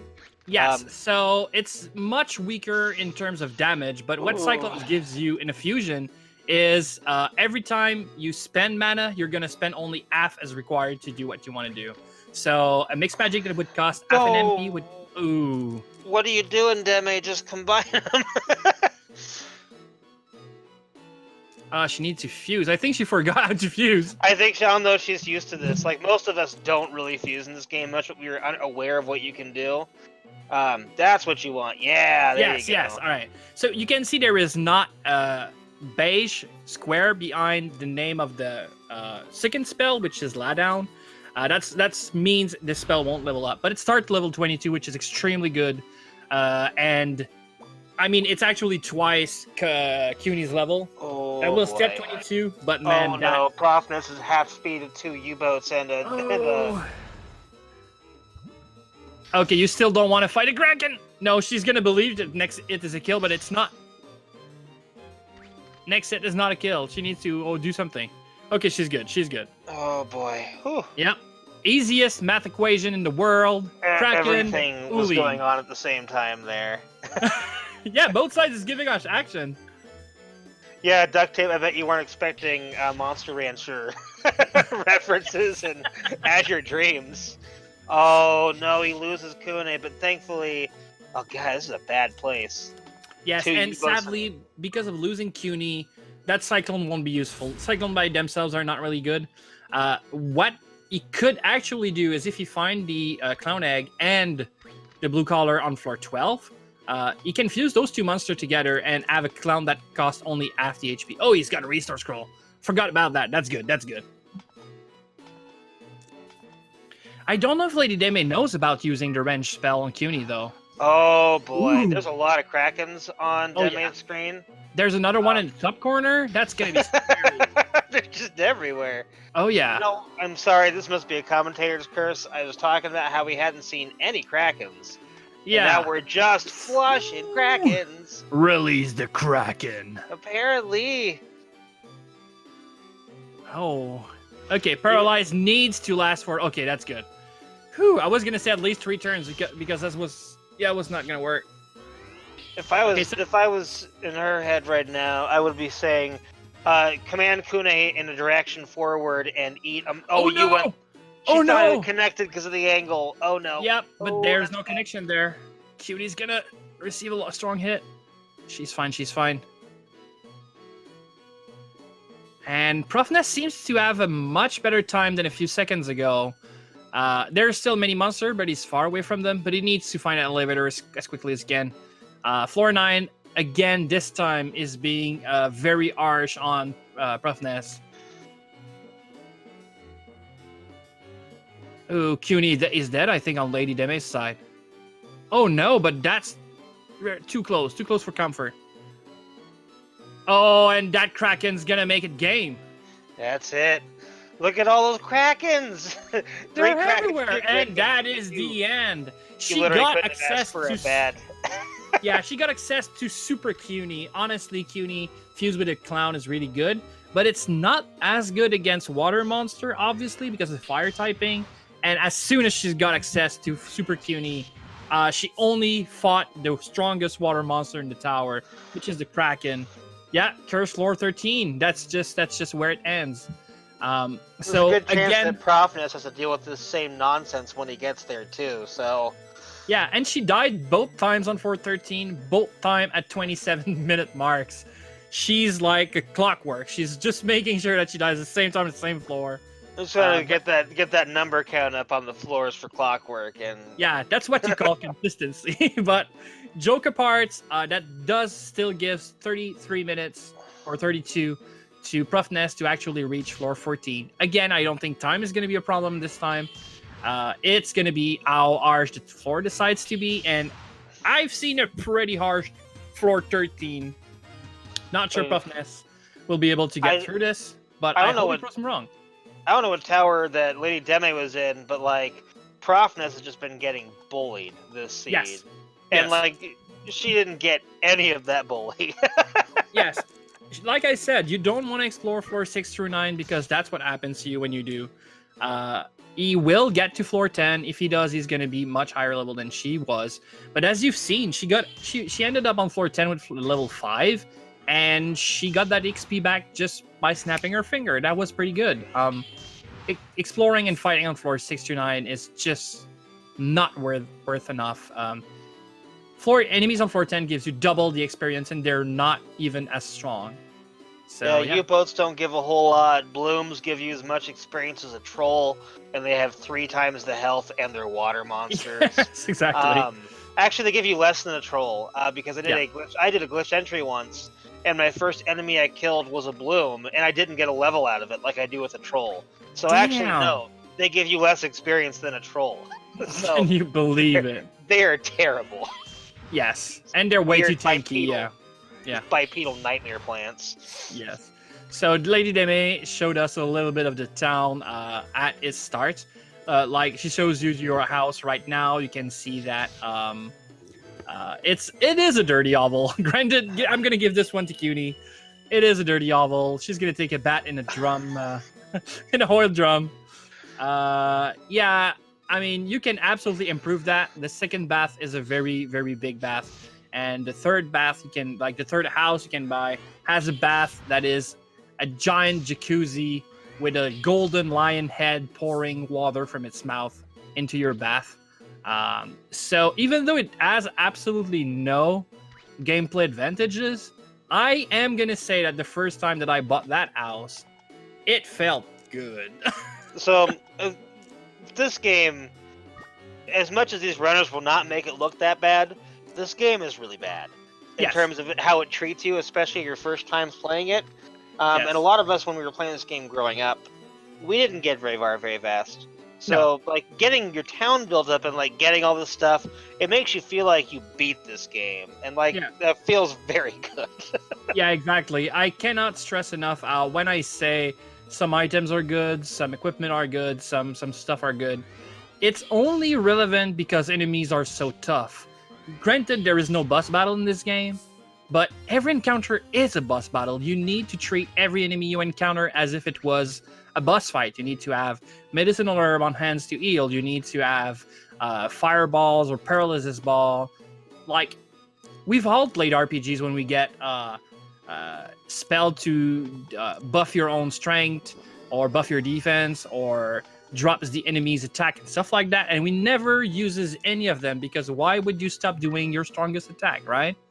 Yeah. Azure Dream is not like that. Every enemy is way hard, and the fights are gonna last long enough that if you actually paralyze an enemy, it's worth it. You don't want to get it in the face 3 times. Yeah, status effects mean a lot in this game. Like, any items that you would think that aren't very worthwhile in most things. Like, in most RPGs, you want to hoard your items. Like, I can't think of how many classic JRPGs I've played where I just hoard my whole inventory. Oh yeah, if I don't have 24 elixirs by the end of the final boss, there's a problem. Like, I don't know if we've made this clear in Azure Dreams, but if you die, you lose all the stuff you took in the tower with you outside of the pets that you had already. Everything that they got, they don't have that anymore outside of Kune if they die. So, while we are in the... No, go on. I say those kind of situations where Deme was in, were like, you're gonna die when you have 3 Krakens and 2 Griffins surrounding you in a hallway. I don't know very many people that could get out of that situation with a stacked inventory like she has. Yeah, exactly. So speaking of progression, the way you actually deal with this game generally is if you die, then you come back to your home with only yourself and your pet. You'll lose your equipment and everything you had in your inventory other than that. the level your pets got. So right now, CUNY's level 8 on ProfNES side. You would start level 8 again when he gets into the tower, but there is a curse put on the tower where you can only bring your best 5 items. Pets count as an item. So you could bring, like, let's say, CUNY, a Peter Fruit, weapon and shield, and then another thing. You cannot enter with more than 5 items. And also, Ko's level is going to be resetted back to 1 every time as well. The curse reset any human level to 1. So if you want Ko to become stronger, you can actually use items. We've seen Blue Sands on the Deme's side where it increased the defensive power of your shield by +1 permanently. It's called Tempering. Same with the Red Sands, going to work on for a weapon. That's how you make Ko stronger, because every time you get back into the tower, Ko's level is going to reset to 1, which I felt was weird the first time I played, but it makes the game much more interesting. It never makes those first floor trivial, right? Yeah, and like coming back to this game as older and more, let's say, quote unquote, wizened. I put a lot of air quotations around that. I understand more about what their design decisions were. Yes. I wouldn't necessarily say this game was designed well for that balance, but I think that their goal that they wanted with it was achieved pretty darn well with it. I agree. So yeah, there is an item in the game called the Wind Crystal, which actually the game doesn't give you one and don't explain to you how it works, but I will. If you use a Wind Crystal, you get out of the tower, back to your home, and you get to keep everything you have on yourself. Ko's level is still going to reset back to 1, but everything else you can keep. You can sell what you don't need, you can become rich and then buy all the things. But most importantly, if you've started to temper a weapon and a shield, you can keep them and go at it again. So that's how you progress, even though that's not necessarily easy. Nonetheless, you still always want to have a Wind Crystal in your back pocket. Even when you use one, you want to get a second one so that when you get into the tower again, you have one to actually exit a bad situation. But obviously in this tournament setup, using a Wind Crystal is leaving the tower, and thus it is the end of your run. So you're never going to see them pick it up, because that would mean the end of your run, right? Yeah, and I think it's actually talking about how this game starts you off at.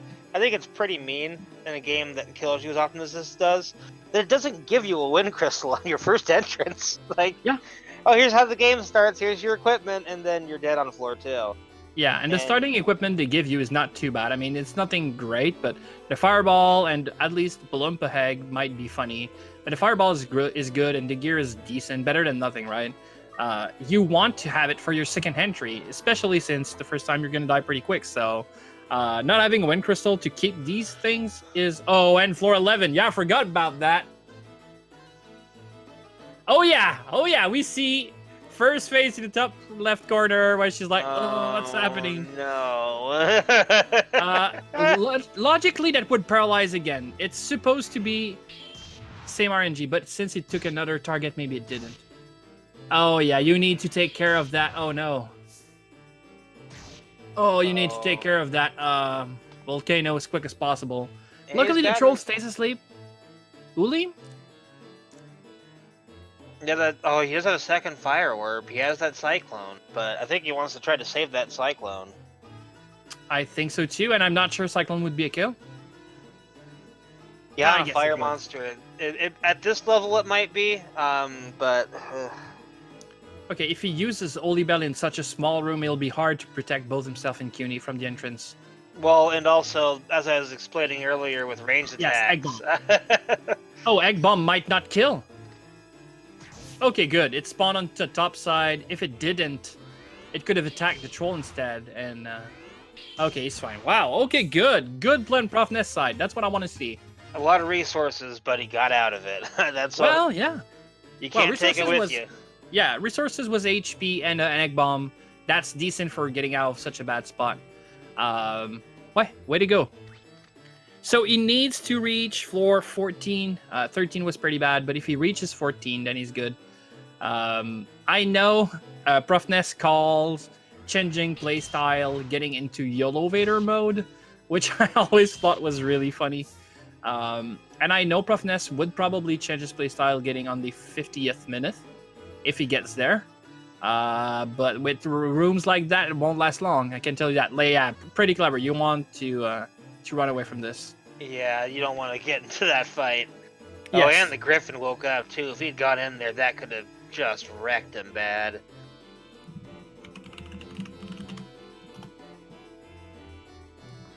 All right, he's. Oh. I was gonna say he's gonna get out of this scot-free, but I mean, Scott came in and said, "No, I'm not free." Oh, that's gonna be scary. Because as soon as you get in line with the crossbow troll, he's gonna get sniped, and there's gonna be another one behind that's gonna snipe him as well. And yep. Well, if he does get into a fight with him, he two-shots him now, thanks to his paralyzed wand and the level of his kune. So. Yes, He's but you're not gonna the need to worst take a few ones. hits before that start, and he still has the wooden shield -1. Yeah. He's stuck between the range rock and a range hard place. Oh boy. And there is a griffin back in. Yeah, he needs to take the hit. There's no choice there, and then move diagonally, I think, or use an item. He's gonna take 10 damage. That's a lot, but he can take it. Maybe it's gonna be 12, but I'd say it's around about 10. You can see the hamster spinning. Yeah, I mean that's what this game is all about right here. Like it has super fast menuing. You can be really snappy with it, but it moves at your own pace. So Oh, you he can just decided stop to and wait. think. Okay, he decided not to take the hit in exchange for granting more distance at everything behind him. This is a risky play, but he does. Oh, heck bombing. Okay, well that'd be enough. That should. There we go. All right. Okay, and then you run. Oh, but he's gonna get sniped, and that corridor is only 1 wide. That troll is okay. Didn't see him. That's good. Blind as a bat. Interesting. Oh, and elevator. Oh, he He's gets gone. that elevator. He's gone. Whew. Is he gone? Oh, he's not. Oh no, what is he ProfNES doing? be gone. ProfNES, what are you doing? There's a griffin and a troll right there. He's gonna take. Oh boy. Oh, Those the star greed. glasses will tell you where the elevator is. Well, I can tell you it's in this room, but okay, Holy Bell. All right, all right. That was a rough trade-off. I don't think I would have taken that. Sure, but I mean, you could argue that. Okay, he's regenerating a bit. You could argue that, I mean, elevator is the actual ultimate end goal, and even though he will not know that getting on floor 14 would mean victory, using that star glasses early on will probably give him a great advantage.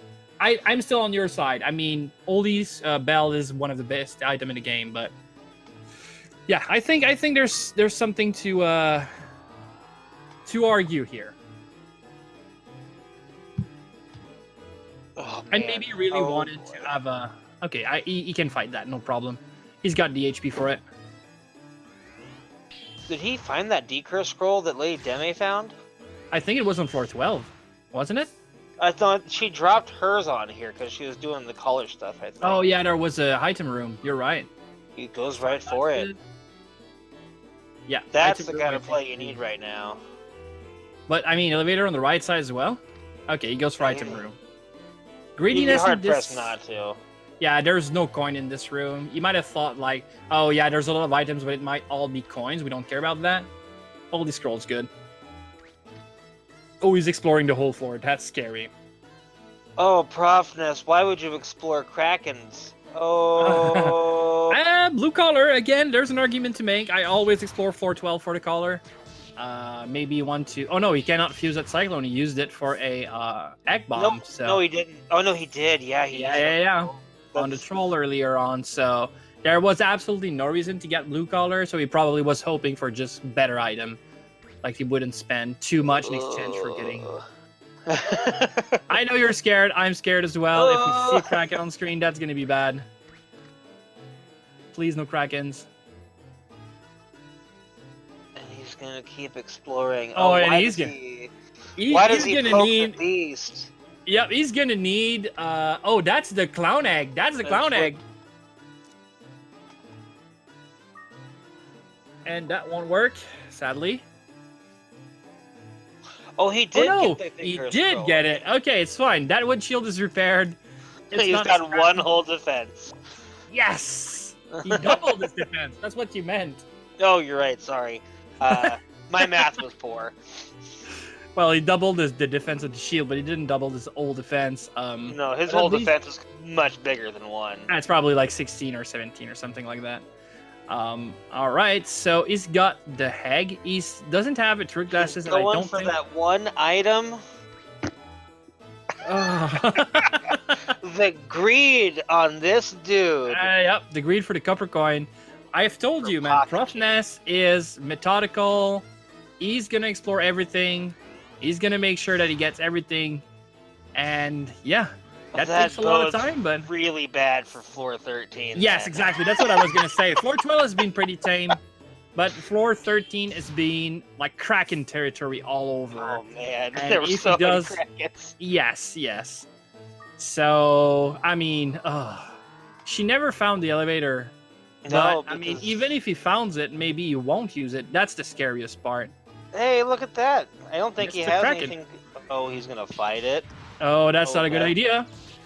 Okay, Kraken's got how many HP? They He's have got an Olim still. I thought he used all of his Olim. 55 HP. He is not even close to killing it. 55 HP, very tanky, lots of damage. Oh, he's Yep. gonna fireball. He's taking that second hit. I mean, next hit is a kill, but Oh man. okay, that's good. Okay, that's good. Fireball. This is giving me a literal heart attack tonight. Release the Krakens. And Yeah, that's here what's they gonna come. happen. We know it. Monster spawn is gonna be very high. There's gonna be crazy Krakens everywhere. Yep. Okay, he's gonna Here use the comes treasure loop. greed. It's not necessarily only greed though. Treasure loop is fun because you can actually know where there's room. So there you get a better chance to find the elevator. Okay. If That he moves Kraken's coming backward, no, not even. The Kraken is coming for him in that small corridor. There's no running away from this one. A lot of enemies have an AI tendency. You can pretty much set your watch to it in basically every case. If they are following a wall, like how that Kraken's hugging the left side, it will Yes. continue to hug the left side until it enters a room.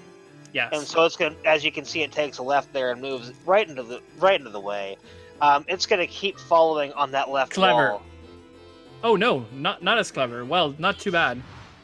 He should have chucked it at the Kraken to get a new friend. Yeah, But that would have been a that'll good call. Yeah, that'll work as well. He's gonna get experience, I guess that's the difference. Next hit is gonna be a kill here. What I'm Will- wondering is why he Holy Scrolled and Mahel seeded. I guess that he wanted to get a second turn to use another item if it didn't work, but I mean, Holy Scroll is 100% sure to work. Will he leave CUNY behind? Okay, no, he used the time to regenerate HP. And he can juke, yep, he can juke Yep. here. That's fine, that's what you want to see. Whew. I mean, And there's a reason to turn around. yep, that's if ever there was a reason. Oh, and it's following him too. That's bad. Well, that's scary. Unfortunate. Move north. Oh, sadly, the Kraken's gonna follow him as well. You want to see that elevator as Oh, quick that as you Newell can. is not what you wanted to see. And the scary part is, weak ball is bad. And he's in a corner with no exit to deal with. Yeah, No. he's gonna look at that weak ball and go, "Oh, that is Uh, not what we wanted right now." Well, that's the ball with the name that means exactly what it is. This is a very weak ball. That's not what you want to see. And if it's he, very honest. Yeah, exactly. If he Ulims the Nuyel, the sad part is he doesn't have a Ulim to deal with the Kraken. Crit? Okay, Gets to good. paralyze. It's not a crit. That's good as well. But now he's got a Alright. Kraken right next to him. That's fine. I'm He's got assuming a We're gonna see the easiest map in the tower, maybe? No. Oh no, he's boy. taking Mahal again. I think. Oh no. Oh, that is scary. Come on, ProfNES. ProfNES. Please, Olim. Yes, Thank you. should have Ulim right away. Thank Mahal you. seed takes a turn before giving you 2 turns, so that's the scariest part. Oh man. So, walking around with CUNY in your hand is scary for one very harsh reason. Putting him down costs you a turn, and you don't want to do that when you are in trouble because you're going to get in the face. Oh boy, this is Like in a very corridor tense. that's only 1 wide. Oh, okay. Well, Eh, Griffin are scary as all hell, but I mean, everything else is scarier. That doesn't mean that it needs to be taken lightly, but oh, what are you doing? Oh, He's I'm so trying. stressed. He's trying to break our Yes. hearts over here, Sand Knight. I don't know. He's trying to make sure that he doesn't get in a pincer attack and deal with one half of that before. Yeah, I think that's yeah. He's gonna one shot it right now. Okay, good. And now he needs only to deal with the Kraken, which is something in and of itself. But let's go, ProfNES. Yeah, if he has a Kraken come down from the north while he's coming back up here, it's gonna be a very bad time. Oh yeah. Which I wouldn't be surprised if we see one coming. It'll be a terrible night to have a curse. Griffin takes the left as well, as you can see, as it was hugging that wall. Yes. So right now, the Griffin doesn't have sight and co. Is he gonna try to fight it? I think he will, but I mean that's what I would do. Using that eye elevation, no problem. You move forward once, yes. Wait one turn, use the Mahel, and then slap it in the face. There we go. Let's go. Let's go. Don't let that Griffin tell you what to do. All right, a little bit more freedom to explore. I like that. Good play, ProfNES. So fighting from elevation we haven't touched yet, but we think it's around about 10% extra damage and take 10% less damage if you have a higher elevation than your opponent. Obviously reverse if you are on the lower. So if you are to pick a fight, do it when there is a... Oh, you just want to run away. Don't fight that. Yeah, good, good. Is that the elevator room? No. Oh, damn. The elevator room. This war's never ending. It was never ending on Lady Deme's side, but it's the same here. Where's that elevator? I believe there's one more room, that one that turned away from to run away from that Kraken. I believe that is the one that is going to have that exit in it. Can ProfNES win this round? Oh, okay. Volcano is fine. Volcano is fine. I mean, it's tanky, yeah, it deals damage, yeah, but compared to everything else in this floor. Yeah, hopefully he's not running into a monster train in that room, too. He also decided... Yeah, he decided to share the pain as well, I think was a clever idea. Alright, there you go. What's that? Another one and airs the elevator. Okay, okay. Can he get to that elevator? Ladies and gentlemen and everybody else, can he do it? I'm at the edge of my seat. Okay, come on. He's gonna do steps. it. No trap. All right, let's go. You better go up. You better actually go up. He's not going up. He's recovering his health. It's okay. He's making the right call. He's not recovering his health by taking those rise. And he's got match. ProfNES wins this round.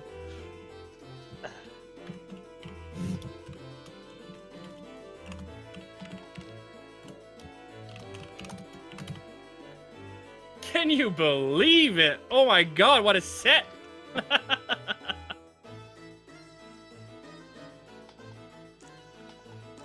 He got bullied by Krakens, but not quite as bad as Lady Deme did, because oof. Yes, exactly. She got it by like 4 at the same time. He never got more than 1 on the screen at the same time. Granted, that's still way too many. But he controlled his field well. He made sure to never get too badly in a pincer, which was extremely clever and definitely the way to go. Yeah, that's where you want to how you want to control your game. Oh man, we have a game 3 incoming, folks. If you ever want more Azure Dream, you will have it in a nice tiebreaker between Lady Deme and ProfNES. They have given us a set tonight. They're just trying to give me a heart attack. Well, as well. They give you a set and a heart attack. They are not mutually exclusive. ProfNES says... We just told ProfNES that he won the round, and he says, "Thank you very much, I don't like the current floor." Yeah, I don't blame him. Yeah, I don't blame him either. I didn't like any of these floors, to be quite frank. He got the tower tonight. So hard. Yeah, the tower tonight has been really rough. People tends to say that it is because I rolled the seed. So it seems that Sand Knight seed tends to be cursed. Yeah, I guaranteed 100% it's cursed because Sand Knight rolled it. What? I mean, it's not that bad, was it? If you weren't so consistent with how bad these seeds are, this wouldn't happen. Anyway, in doubt, blame said knight. All right, there be waiting and resetting to do seed 3. 8032 seems to be the right one. We'll just make sure it is 8032. It's good.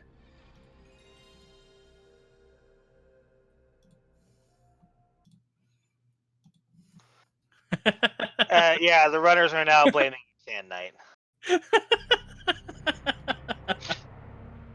Your curse shall forever live in infamy. Yeah, I know. Oh, that's fine. 14 Horb. All right. 14 or B. All right. 14 or bust. Oh, yeah. She's going 14 or bust. I get it now. My brain took a second to catch on that one. Well, 13 got her a victory and a loss. I mean, that's not too bad at all. Yeah, I mean, it's been some pretty rough seeds, Sandy. It's been some pretty rough seeds. All right, so we're going to get ready for third race. Lady Deme is already in position. ProfNES is just making sure that everything is fine. She does confirm that she is ready. I am going to take this time to actually link again our beautiful Discord. 8032 for the seed on ProfNES side. That's perfect. Our Discord is beautiful. It has one beauty pageant or something. Please follow the link and have some fun with us. We do have terrible seeds, wonderful randomizer, and a ton of people that actually enjoy the game. You don't need to speedrun the game to join in. You can absolutely just come in to have some fun with us, chat about the game, and that's it. We're going to have some fun. Everybody is ready and in position. Countdown is going on. Let's do this.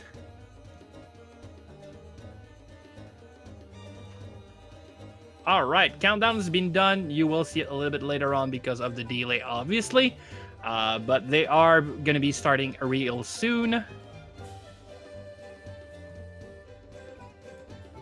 In the real world, they are actually running right now, running for their lives. Can you believe it?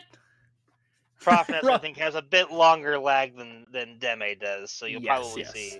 There is a small delay on ProfNES side, but they both have a counter, a timer. So as long as the timer is, as long as they play alongside their own timer, that's fine. Even if there's a delay between themselves, that's not a very big deal.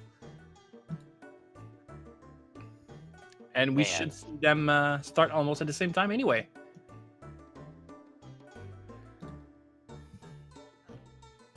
So Orza, you've seen both runners' play style. Obviously, it's anybody's game.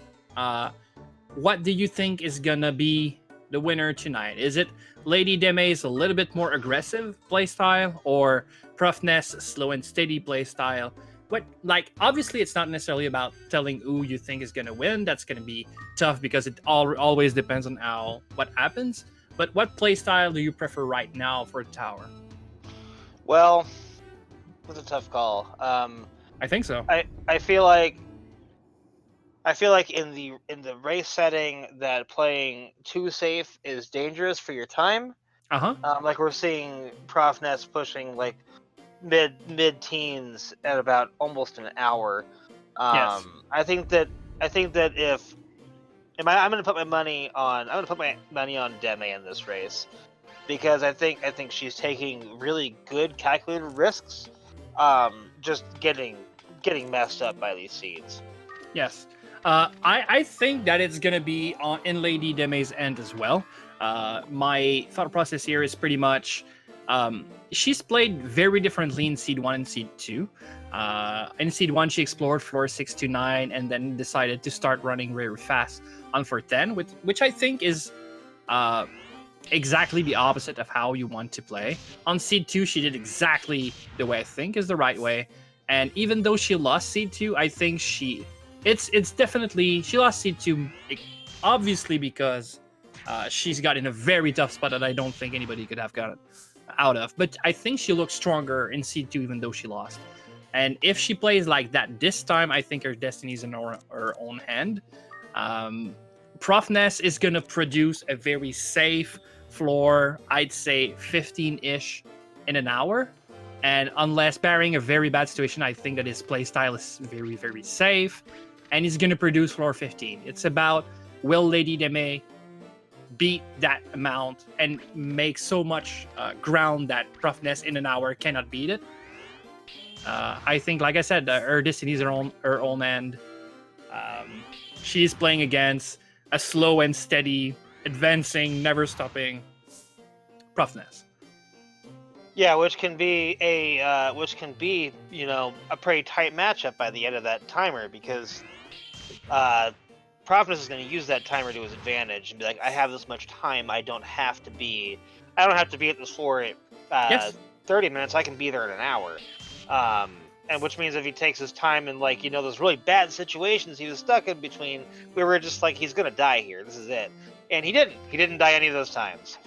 So it really is toss the cards in the air, and at this point. Two slam traps in a row.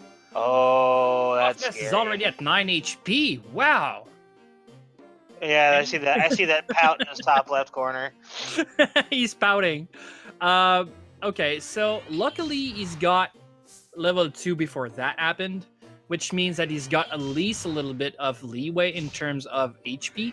And he's going to use that to clear the room. And I mean, on floor 2 with 26 HP, now he's level 3. That's even better.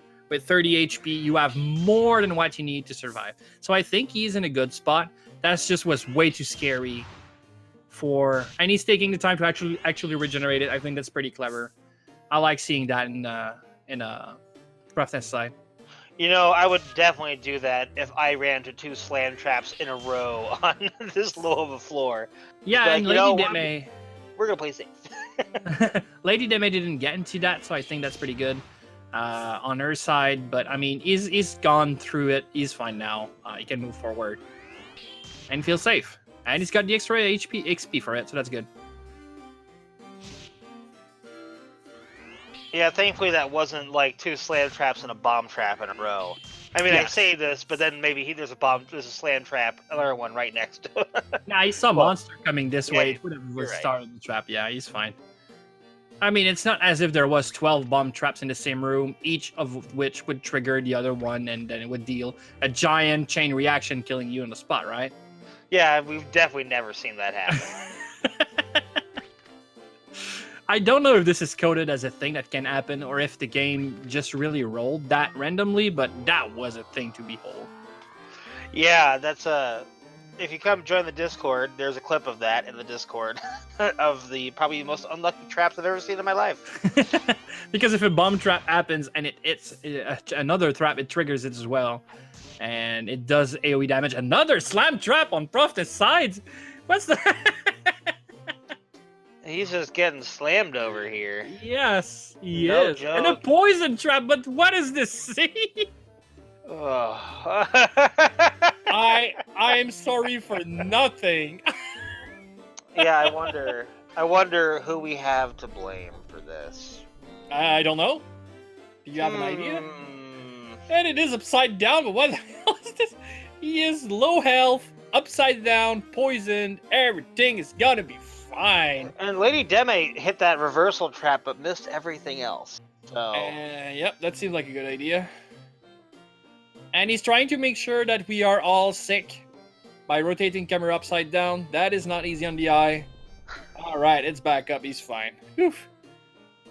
Oh yeah, Silver Kappa, you can say it. That is not easy to live through, but I mean, I don't think he's going to be really tilted. I think he just likes to put that pout face in the top left corner to show us like how harsh that is. But all in all, yeah, he's going to be fine. He can deal with that flame, no problem.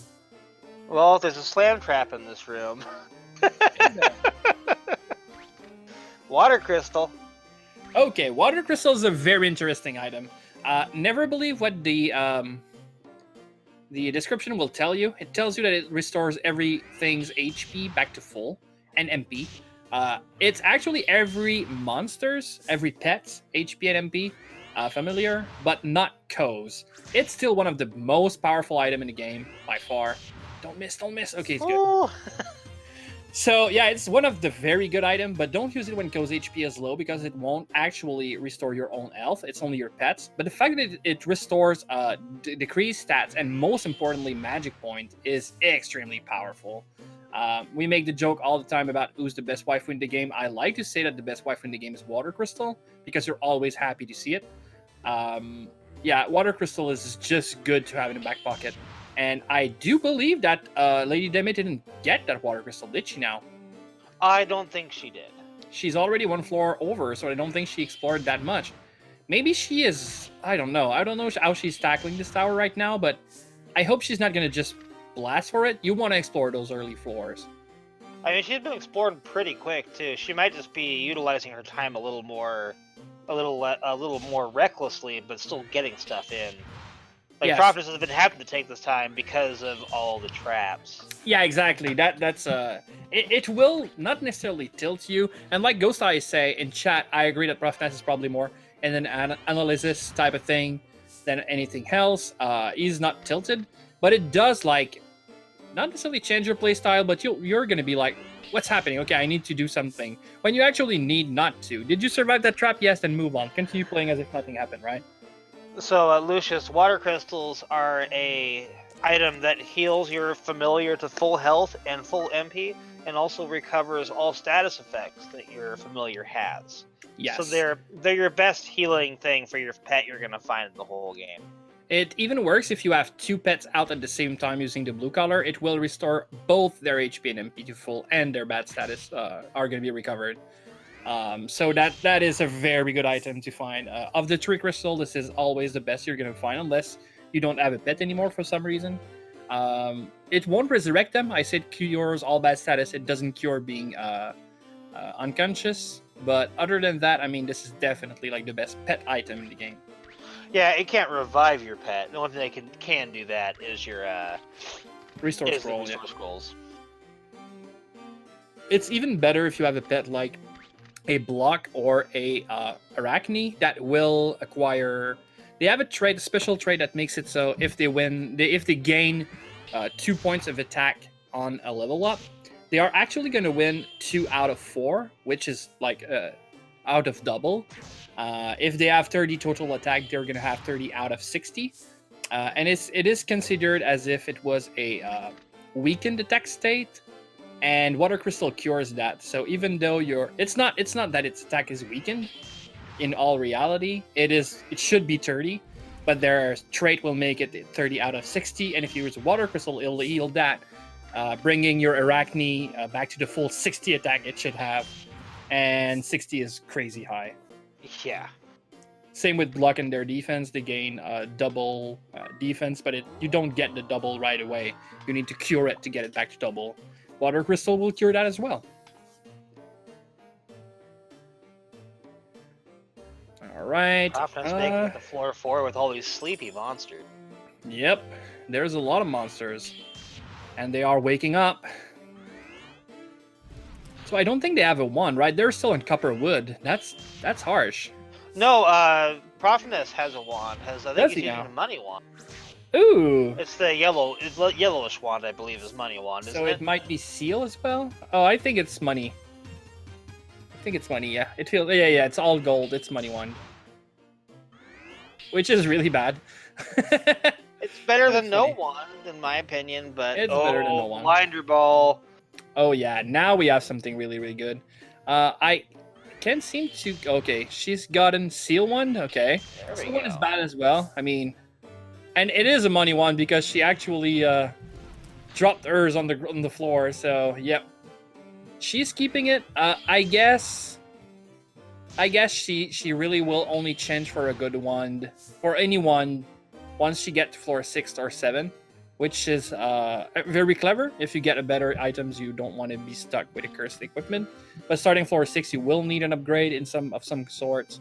So you're gonna change to the best equipment you've found so far. Sometimes I'm really greedy and I want to change as quickly as possible to get more firepower right away. But that might not always be easy to do.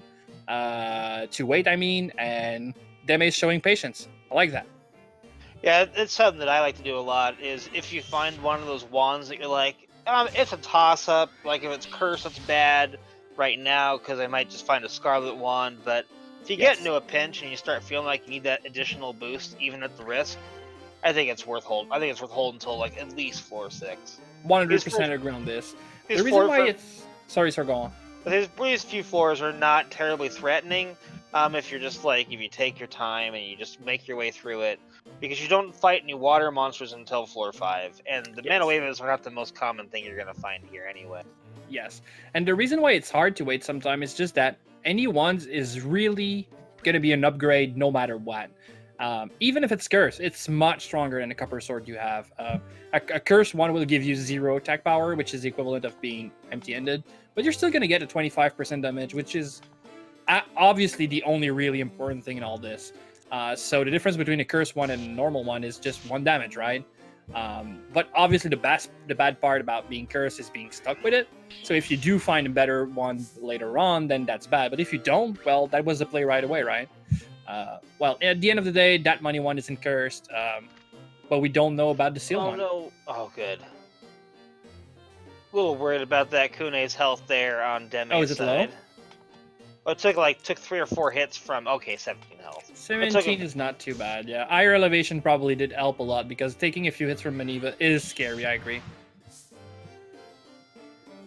Alright, they're both moving along. Lady Deme is going to be leaving floor 5 soon. And then she's going to enter floor 6 territory.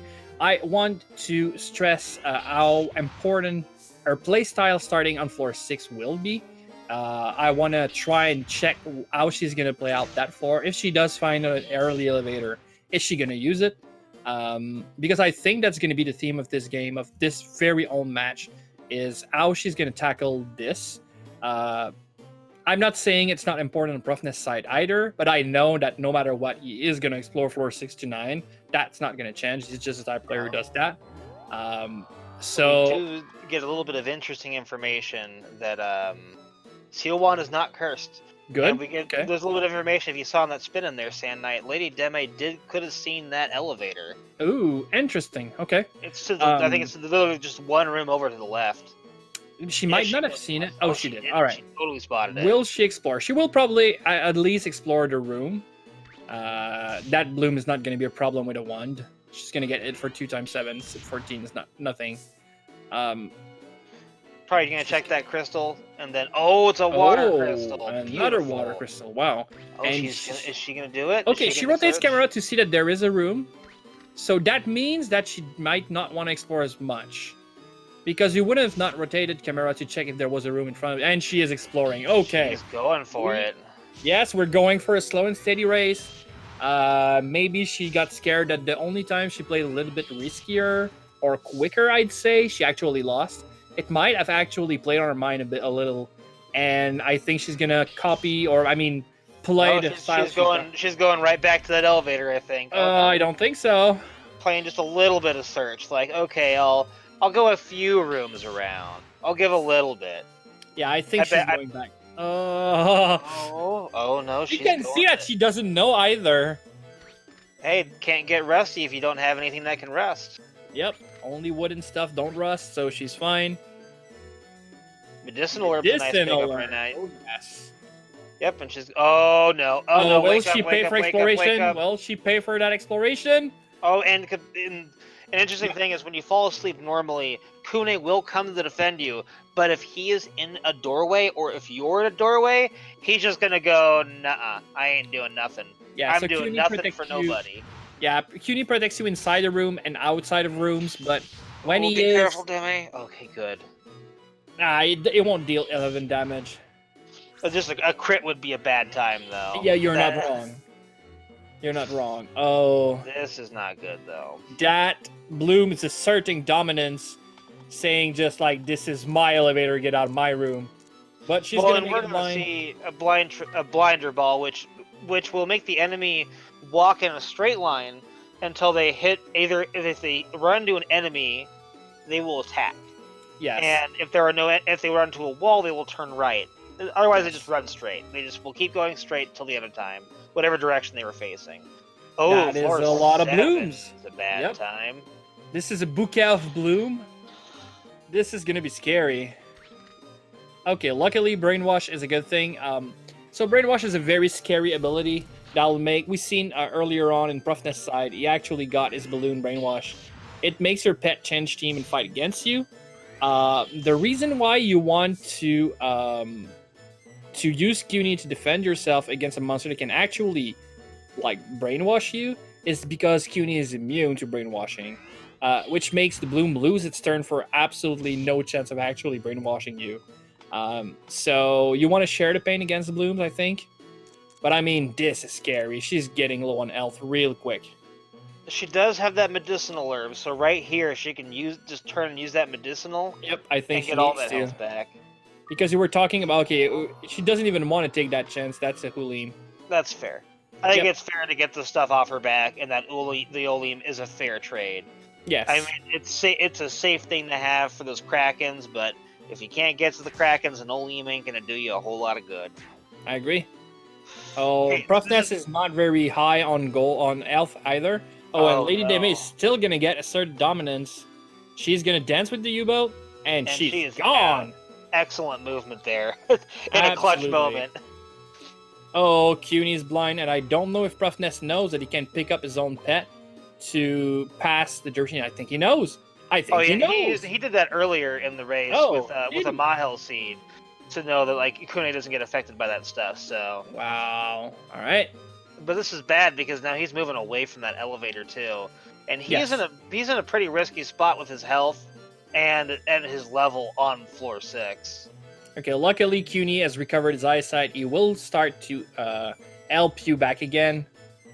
You might want to use that higher elevation to fight. I guess he does. Put CUNY back down. In a share the pain process? I don't know. Yeah, it's hard to say what he's going to do right here. Well, it's not easy to decide. I mean, I guess I would have... No, you can't. You already have something in your hand. Oh, nice crit on Lady Deme set on that Bloom. Get out of here. Oh, right into a U-boat. Yeah, but she can dance with it. So U-boats, like I said, they are invincible as long as they are underground. But you can weirdly step on their tile when they are. And if you do, then they can't go back up because you are actually blocking their exit. So if every time they want to come back to the surface and you're there, then they can't. Then they need to move somewhere else. And we call that U-boat dancing. You can do that for a while. Very close to dead. Yes, I know. I mean, that was scary. It was gonna happen like if you decided to dance with them, and back to the underground. And we got. Oh man. Oh, that is bad. That might be all she rode. Oh, and CUNY's dead. Yeah. Oh. There wasn't a whole lot to be done there. Like, the best thing I think I could have seen her do, and this would have taken, I don't know if she knows how that works, but to blinder ball, to face that Bloom and blinder balls, so that Kune would have hopped behind the Bloom. It would have hit Ko, and then she could have just danced around it afterwards. That would have been the best thing she could have done in that situation, I think. But, oh, this is bad. Oh, yeah, she's again caught in between a submerged rock and a flowery place. She can use a medicinal herb right now. Yes, I think that's what you need to do. And take a Bloom hit. Medicinal and move right, I think, is a play. You're going to take a Bloom hit, but that's fine. It's much less than taking a U-boat hit, and that's what she does. Pretty clever. 14 damage is manageable. The U-boat would have done that to you with only one hit. And she because of the room and exiting, she ditches the U-boat behind. That's good. That's good. Gets cursed by the Iron Sword. Ooh. So Iron Sword curse is as much damage as the copper one, but now she's stuck with it. I get why she just wanted to have extra power right away. She needs it, obviously. And we see on ProfNES side he's using the water crystal to recover CUNY's HP and MP. That was probably pretty close to be empty in his MP pool anyway. And probably used it as well to recover some HP at the same time. Good use of the water crystal.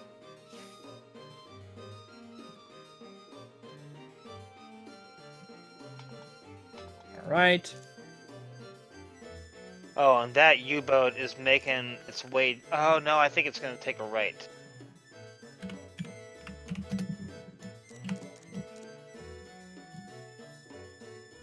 right, she's using this blinder ball to its full potential, making sure that she only takes one hit every encounter and then she's gone. Just U-boat. more U-boats. Just get. Yeah, that 4-8 is horrible. It's making sure that she doesn't get a moment of respite.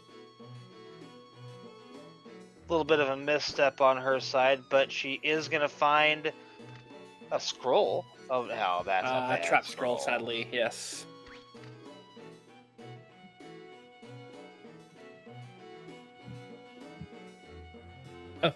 Oh yeah, I did that. Oh, but gets an item room.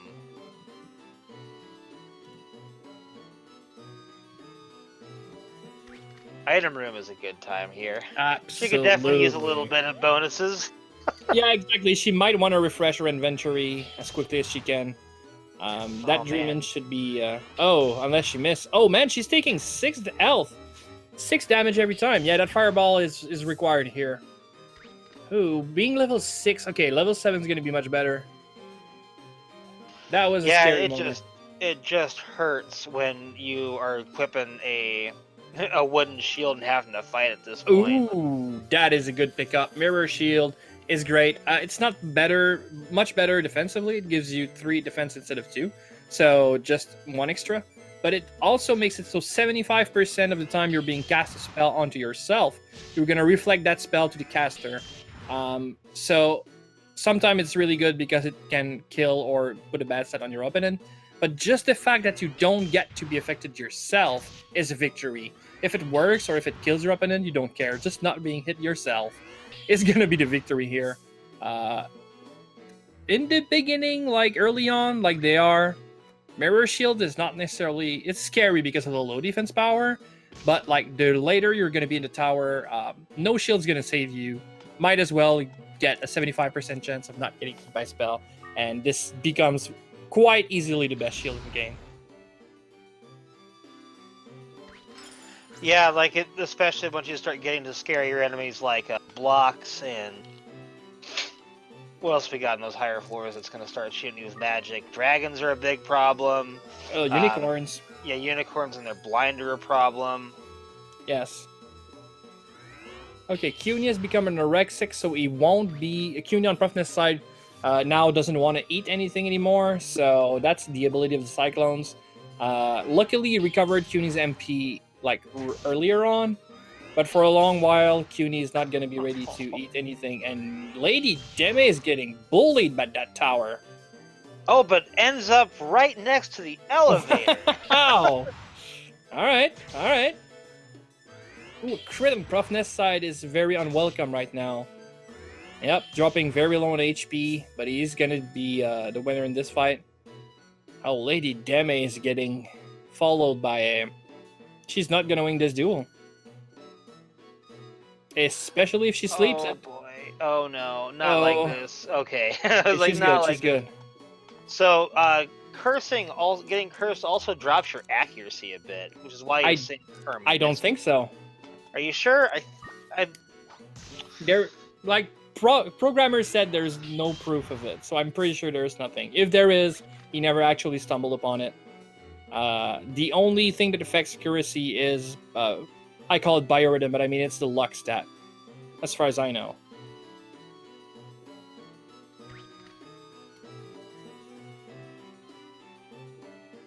Alright, ProfNES is going to be out of floor 6L.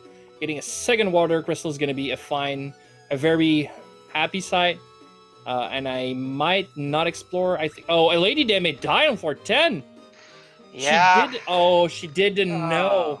Oh, okay. This is a very weird interaction. It's normal that she doesn't know. Malicious Scroll may confuse an enemy, and confused enemy will attack randomly on each side. It can attack any of the 8 squares surrounding it. So you get 1/8 chance of actually getting it, and 7/8 chance of attacking like the hair, right? But there is a special script for Crossbow Troll that makes them attack all the time, and nothing can prevent them from targeting you. Not even confusion. Even though they're confused, they're 100% of the time going to shoot at you. And I don't blame her. Like any other monster in the tower would have been. Malicious Scroll, 1/8 chance of getting it. That seems pretty safe. but not in that special situation. That is sad. Yeah, you don't really know, figure it out until you're getting hit several times in a row by a bow troll, and you're like, excuse me, you're confused. How are you hitting me 4, 5, 6 times in a row? Yeah, that's something you need to have experienced yourself. So, again, at 27 minutes exactly, Lady Deme ends a run. Right on time, she's making sure she's following the rule. It's not a rule, but it's a rule, I guess. So, 33 minutes on ProfNES side. This time he doesn't need to reach 14, he needs to reach 11. That seems quite feasible. Again, this room is not going to be an easy one, starting with 3 blooms. Ezerfnif? Sorry if I butchered that. The luck stat is a weird stat. It does affect accuracy and crit chance. And every monster has a luck stat, and that's it. It's always going to be the luck stat you have. But there is 2 exceptions. Barong is a monster that actually gain extra luck by leveling up. It ever so slightly increase, and honestly, even from level 1 to 99, the difference is not that big, but it does exist. And there is one other thing is Ko, your main character, is luck increases every turn you do up until it reaches the top of a top value, and then start going down until it reaches a bottom value, and then goes up and down and up and down. So your accuracy and crit chance changes a lot during those turns. I think it's a few every 30 or 40 turns goes up and down and up and down. And if you do change Ko's luck using an item like a Tovar seed that gives you 1 extra luck, it's going to be erased the turn after. It's not going to change your curve by +1. It's just going to get erased the next turn. So if you really want to take full advantage of that luck seed, you want to use it on your pet. But even then, that's really bad because I think it takes 30 Tovar seed to increase CUNY's crit percent chance by 1%. It's just really, really bad.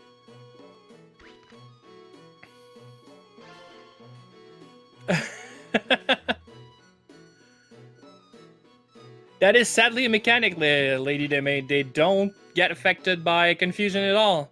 I mean, this is something I didn't know. I mean, it's not been a long time since I've discovered that. I think it's you also that teach me that. Yeah, I discovered it after getting into a hallway. Too many hallways with too many malicious scrolls and too many trolls. And just getting murdered by trolls when they just won't stop shooting me. They do have a weird interaction where you can get them to shoot other things too. Like if you huck a troll at a troll that's really far away and it hasn't seen you at all, it will shoot other monsters. Oh yeah. And it'll just keep sniping them. It's great. Yeah, it's also true if you use an ice rock ball that creates a rock, obviously an ice rock, that enemies will shoot. It has a very high aggro, so most monsters will attack the ice rock instead of you. Trolls will ignore that and shoot at you anyway. Trolls can attack your pet, but only if they are in melee with your pet and you're not a target. That's possible. If that happens, then they will start fighting your pet. So you cannot manipulate them to run around while your pet hack at them. They will start defending themselves. But if they have a shot on Ko, they will just shoot at Ko. I like ProfNES's U-boat dancing he's doing right here. Oh yeah, that's quite clever. But I mean, it had to end. A little bit of a rough spot though. 1 hit left on Kune. He could diagonally move down left. CUNY would move and then bag him. I guess would be okay. Water. Fully, fully healed. That CUNY seems interesting as well. He still means he's got to deal with the U-boat. Tries to go for the pickup. I think you just want to show us that it's just not an option. Sometimes player will just try to show you it's not that I don't want to pick it up, it's that I can't. But yeah, that's kind of scary. We ask ourselves a lot why this game is like that, Deme. Don't we? Someone that's very similar to Sand Knight and how he makes his seeds for us is what made this game this way, I think. What can I say? What can you say but accept the truth? I am sorry, Deme, you had to suffer one of my seed. I mean, 3. don't we all? I mean, I don't have to suffer my own seed. 3. There were 3. Don't just say 1. There were 3. Yeah, luckily I can't make the seed for my own races, so I guess that I don't have to deal with them. I haven't seen that many Krakens on a floor in quite a while. I'm just saying, Sand Knight. That was a lot of Krakens. Well, with Seeded Tower now, at least they need to face the same dangerous floors, so I guess that's unfair, but at least that's fair, right? It's unfair, but not fair at the same time. Oof. Yeah, I know. Okay. Yeah, that's my life. That seems about right. Ooh, and he's been had with the Curse Iron, yeah, as well. So Lady Deme is probably a little bit stressed that ProfNES might reach floor 10 in the remainder of his time, but I'm not so sure. He's getting bullied real hard. I think she's still got a very good chance. He doesn't have a lot of things. I mean, that's scary. I think Deme, this game is kind of like if we're talking about anime memes earlier. This game is kind of like it puts on the glasses and pushes them up on its face at you whenever you think you have the upper hand. And it's just like, oh, is that so? And then it lays down. It's then it's just kind of like a Yu-Gi-Moto kind of moment in Yu-Gi-Oh, you know, and we're all it's gonna cheat and it's gonna win. Yes, or at least he's gonna try to. But I mean, that's what's so fun about it. It's hard to stay mad at the game for long because obviously, sometimes it's so unfair. Like the Kraken's parade on last seed is so unfair that it's not you that played badly, you know. It's just there was not much you could do there. Yeah, you could have prevented the pincer attack by taking care of one side before the other side came in. But I mean, you don't know that there's another side coming, and sometimes you just don't want to spend the resources every time you are in the danger of getting pincered. And once you realize how much trouble you're in, it's too late, right? Oh boy. Is ProfNES gonna be risky? Oh boy, he's going for the fights. Oof. I think that's a bad call. Taking 2 hits. And how bad is floor 8? I mean, he's still gonna be slow when he's going to that floor 8. I still think that's the play, but I mean, you gotta sweat a little bit. Oh, that room is not beautiful. Oh, I mean, that room. 2 things are asleep, but terrible. There's an awake Bloom, and regardless of what he does, that Bloom's gonna get a punch in the face. I think it's egg bomb the Bloom right away and run. Yeah, easy. We haven't even seen its final form yet, honestly. Oh, we haven't. I mean, we've seen its second form. Look, when it said it was at 99% power, that was only in its first form, and now it's gonna. That's only 1% of its power. Yeah, we're in trouble. We're in for about another like 20 minutes of it screaming at the world, and then it's gonna show us its second form. Oh, this is exhilarating. I mean, this is where we insert disc 2. I think this is where we insert disc 2. It's gonna be soon. I don't know what our jokes are tonight, but that's what you get tonight, chat. Yes. Okay, Blinder Ball is pretty clever because that Bloom is gonna whack at the Maneva. That could solve two problem with only one item. But I think you want to run, though. Oh, boy. Thank you, programmer. I appreciate it. Someone likes my bad jokes. All right, Bloom and Maneva's fighting. Okay, they're not anymore. And so we get to see that weird interaction of Manuevas. They are basically the most blind enemy in the whole game. Well, that Bloom is blinder. Blinded her.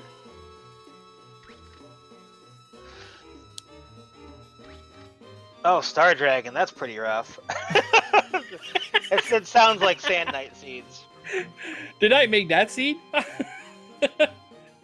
But yeah, Star Dragon, every once in a while you just get those. I'm playing mostly second tower right now, and I mean, I got a few very good runs, but like 95% of my run I die before floor 7. Yep. Gets the lowdown on him, just for the salt. Exactly, so he had some progress in his experience level to get to level 8. Now that's been resetted. Granted, it's not too bad. Enemies will give you a lot of XP at that point, especially if you're one level behind. But that's still XP lost. That's max HP that you could have gotten that you don't have. But I mean, Oh, no. I heard a prison trap. Oh yep. Oh yep. And Is there he's good. anything? Oh wow. Whew. Okay. That'll play on Nothing. your nerves. No punishment. Well, there's a bloom. Oh, there's a there's Maniva. Maniva. Maniva's less of a problem. At this so point, obviously, he can two-shot him, so it's not too bad. he also chose to fight on that higher elevation. So I guess that all its advantages make the Bloom really not the good choice there. So good on him. He chose well. Okay, checking on this map. Remember, this is the elevator room, if I remember. Yep. Yes. All right. So 2 more floors to take this game. I'm gonna take I think he's gonna explore. I think he's gonna explore. Oh, ProfNES. Oh, you know it. Why winning when you can make sure that the commentator don't feel so well? Why grind in a Sand Knight seat? I just don't understand. Well, he's new to the Sand Knight seed things. I mean, But he knows you, doesn't he? yeah, he does. He does. I mean, everybody is new to Sand Knight seeds because seed is a new thing. So I guess that's new for everybody. But I mean, ProfNES it's his first tournament ever for Azure Dreams. That's true. He did know the game, so he had a lot of experience with the game prior. But it's first time in an actual speedrun setting. He never speedrun the game before. So that's what I said when I said that I like the fact we get many more racer every once in a while, and even though there are racers that have been in it since the beginning and have became like extremely good at good PBs, we still get once in a while a new or 1 or 2 or 3 runners that want to try their hands at it, and they actually join tournaments, which I think takes a lot of courage and is really interesting, and it goes to show how this community is not about winning; it's about having fun together. Even the most experienced runners are still in it just for the fun, right? Fun? I gave away fun when I started running Sand Knight seeds. Are you kidding me? I'm just kidding, though. But I was trying to make a point here, man. And you know what? I'm going to take that and I'm just going to spike it right on down. But jokes aside, we are a community that's basically about just having fun. Yes. This game, like, as much as we do have people that like to try to grind down their PBs and such, like, yes, we do that out of a sense of having fun with the game and not for a sense of, like, you know, I gotta be number 1 on that leaderboard. We don't run a traditional speedrunning community in that sense where, like, everyone's trying to compete for time. We just want people to have fun and talk about their war stories with this game. Just have a good time. Yeah, every time somebody loses, like, their opponent is always going to be like, "Oh, that was a cool run, good job! I saw that play, that was super cool." Which is the type of community I really wanted to be a part of, and I'm really happy that even though we're getting pretty big, and even though we are getting many events in, and we're getting more people to join, that part of the community never changed. And to me, this is really fun to see that.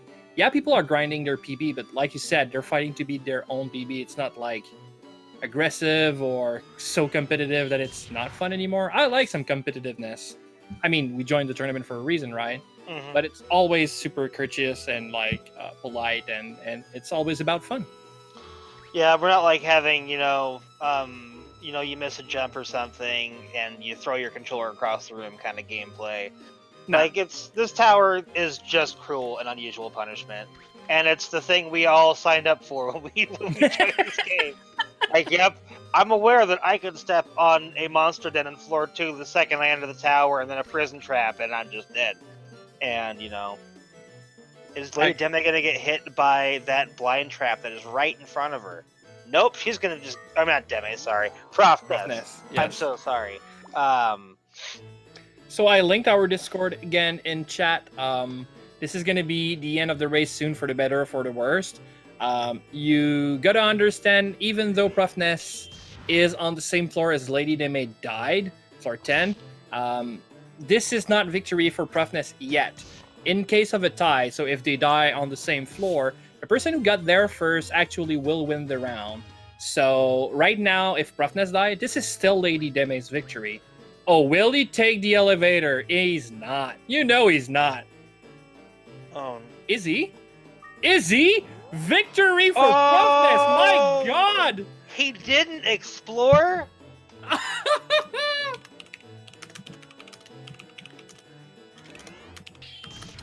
And we have victory here! Oh my God, what a set of matches!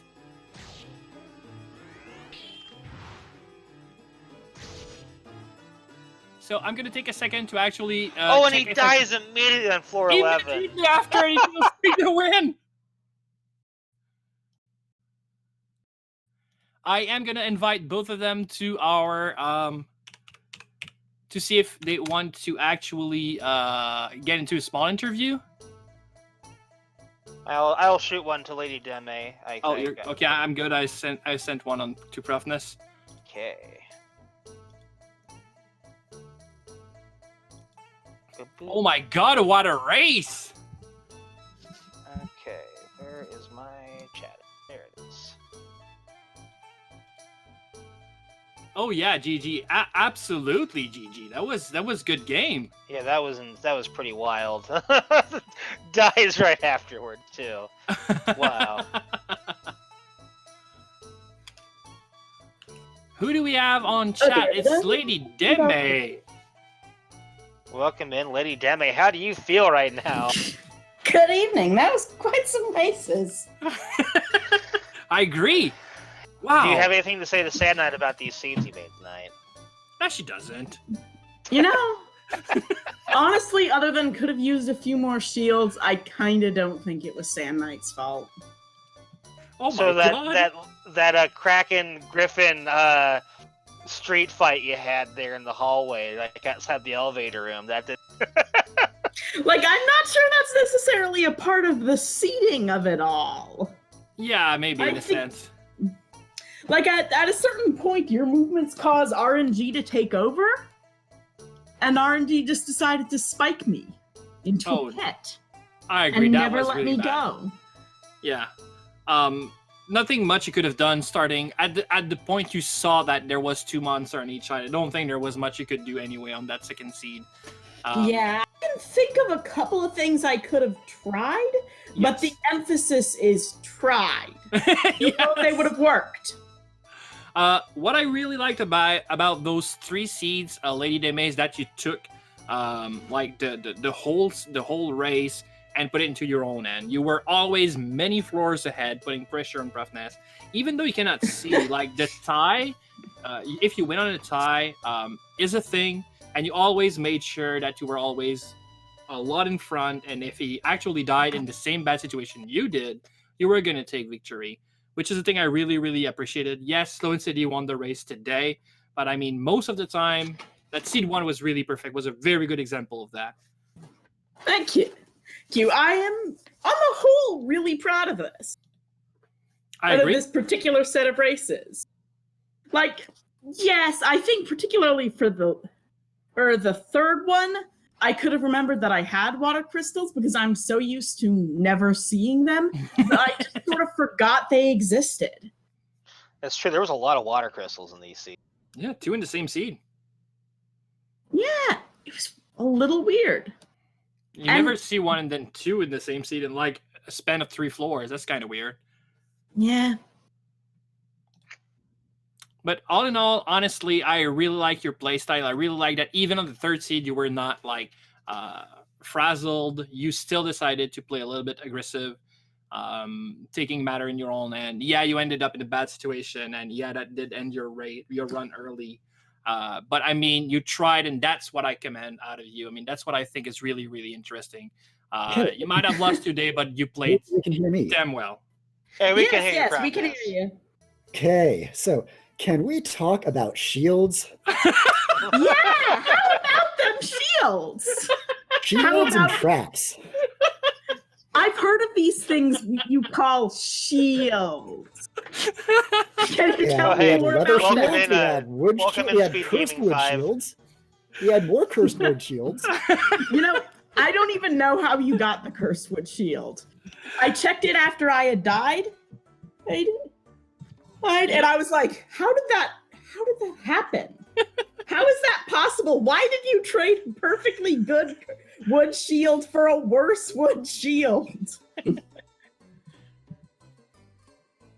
Yeah, this shield game was pretty weak, DC. It's got to say. Yes. Pretty weak. Mm-hmm. We might have lost ProfNES. I know he had some problem with his Yeah. audio last time. He might still have. Are you here? I think I'm here. Oh, you Yeah, are. yeah, You are. yeah. Yeah, You good, are good. here. But yeah, I guess you were hoping to get a wood shield +1 or wood shield +2. That was the reasoning behind equipping another one. That was long enough ago that I actually forget. Oh What yeah. I can say is that my notion on juggling to the cursed iron sword was, hey, I'm hasted. I know that I'm not going to get the magic bonus to the first hit. So Uh-huh. if I can trade between sword and wand and get a little bit more DPS, unfortunately, the sword was cursed. Yeah. I that- also ended up using it because I think Kyun was dead by the time I used it. Yes. Yeah, happens. That reasoning was pretty sound to me. I mean, even though that was a very small increment in damage, at the point you both got the iron shield, you both were in a very bad spot, and the tower was just bullying you. So that small increment in damage made sense. Yeah, it was risky and That something third backfired. seed. That Sorry, what? third seed was kind of rough. Oh, it At least for It me. was kind of mean. Did you find the room with the like 2 slam traps and a third other trap? She didn't. Yes. Did you? I not? I No, I don't think find he a- did. Did I find a different room with 2 slam traps? Maybe. Like, Because I ran into 2 slam traps at some point in this chain of races.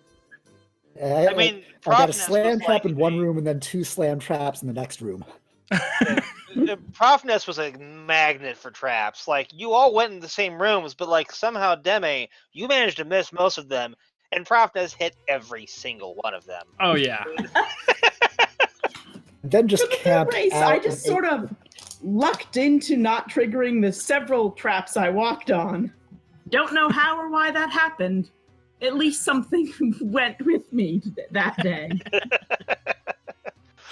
But yeah, at the very beginning of the third seed on the second floor, ProfNES, like he really, in a straight line on top of everything, was like slam, slam, slam, slam, paralyzed, slow poison. I was like, oh my god.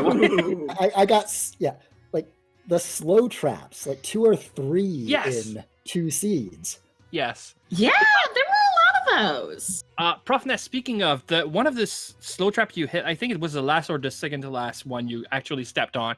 You had to flee to the next floor while being slow. And during that loading animation, how did you feel? I honestly was not thinking too much about that elevator. I knew I could make it, and I was pretty sure I could survive, and there wasn't really any other game plan. I had to make for the elevator, otherwise I'd get double or triple teamed. Yes. But going on the next I floor- literally, that last floor, that last enemy, like as I was starting my swing, it's like, don't miss, don't miss, don't miss, don't crit, don't crit, don't crit. Bleepity bleep bleep bleep bleep. I did not prep an emote for this match for bleepity bleep bleep bleep, and I could have used it twice. What you didn't see, oh, actually, you might have seen it when you actually scout after the match was done. But you, ProfNES had small emotes from the girls' faces. Oh, for yeah, I two noticed. that was Very actually a lot of cute. fun. Yeah, that was kind of Yeah. cute like that. But yeah, it was easy to know how ProfNES felt during the run. Right. I appreciate you. I also could have used a very, very sad emote for that first run. Oh damn! Yes. Demi, you should know, I learned 2 things this run. Oh. 1, return is not return to bag, it is return Oh, to town. right. Since I generally Is that died before you. Balloon fly would have been gain a floor, not return to town. Would it have been? I think it would not have been because the level wasn't high enough. Yeah, exactly. So the way it works, ProfNES, it is fly to the next floor, but you can only use it if your balloon is higher level than the floor you're aiming at. Okay. So, in That a makes me a little one-time, bit happier. yeah, it's if you only get into the tower once, that'll never happen. That your balloon's going to be on a higher level than the floor you're on. It's going to be always almost exactly the same. But if you re-enter the tower with that balloon, you can clear those early floor faster. Still not necessarily a good idea, a good ability, but yeah, that's why it didn't work at that point. I was too afraid to try because I didn't I want to get that. forfeit the match by accidentally returning to town after I accidentally lost Kuhn. Yeah, I agree. And getting that balloon brainwashed as well was scary. Yeah, that was rough. I was surprised to see you go for the balloon in general, since I generally tuned in after I died. Right, and so I got to see like the back half of each of those races. I think if there ever was a theme for today's 3 matches, it was like you two versus the tower, not you two versus one of each other. That was quite a set of 3 matches. Yeah, It y'all give me a heart attack. honestly, I had a holy scroll. I'm only familiar with the monsters that I used in casual as a kid, so I didn't know that Balloon did not have a mixed magic, and I knew that it was probably going to be better than the Palumpa. Yes. And I was pretty sure I wanted something else with me. So. Yeah, honestly, it took like 2 or 3 hits for you, so it did its job. It was not going to save the day, but taking 2 or 3 hits out of you was definitely the way to go. It left you with more health. But anyway, at the end of the day, you both played actually really well, considering how our tower was. And it could have gone either ways. The fact that it went into 3 matches is proof of that. But is this going to be a thing in my matches where they go until like the tail end of the third? Or so it Could seems. be. Or so it seems. They always get like 5 or 6 floors ahead of you, and sadly die because of a bad spot, and then it's on you to slowly crawl that difference back. And sometimes you actually catch up, sometimes you don't. But it always goes up to like 50 minutes. That's kind of crazy. I like those matches. Anyway, I think we're gonna actually leave it for the next races if there's gonna be any. Thank you very much, Lady Deme and ProfNES, and congratulations to you, ProfNES. That was fun. Congrats, ProfNES. Thank you, Speed Gaming, and thank everyone here. Yeah, absolutely. Thank you, Sam, for organizing. Oh, thank you very much. Thank you, Horza, for being here with me today. Absolutely. And thank you, chat, so very much for being with us all this time. It's so much fun to have you commentate on those runs. And thank you, like Lady Deme said, to Speed Gaming for making sure that we can actually do this. It's so much fun to know that there's people working in the back end of this. We might always be me, Orza, and the other commentators on chat, but there are unsung heroes behind the scene that makes these things possible. And Speed Gaming crew is a lot of very wonderful person that take their time to make sure that these events can be a thing. And I never thank them enough, but I'm going to do it again today. Thank you very much, Speed Gaming crew. So with that, I think we're going to leave you for your evening. Thank you very much for being a part of this, and see you next match. Have a good night, everyone. Good night.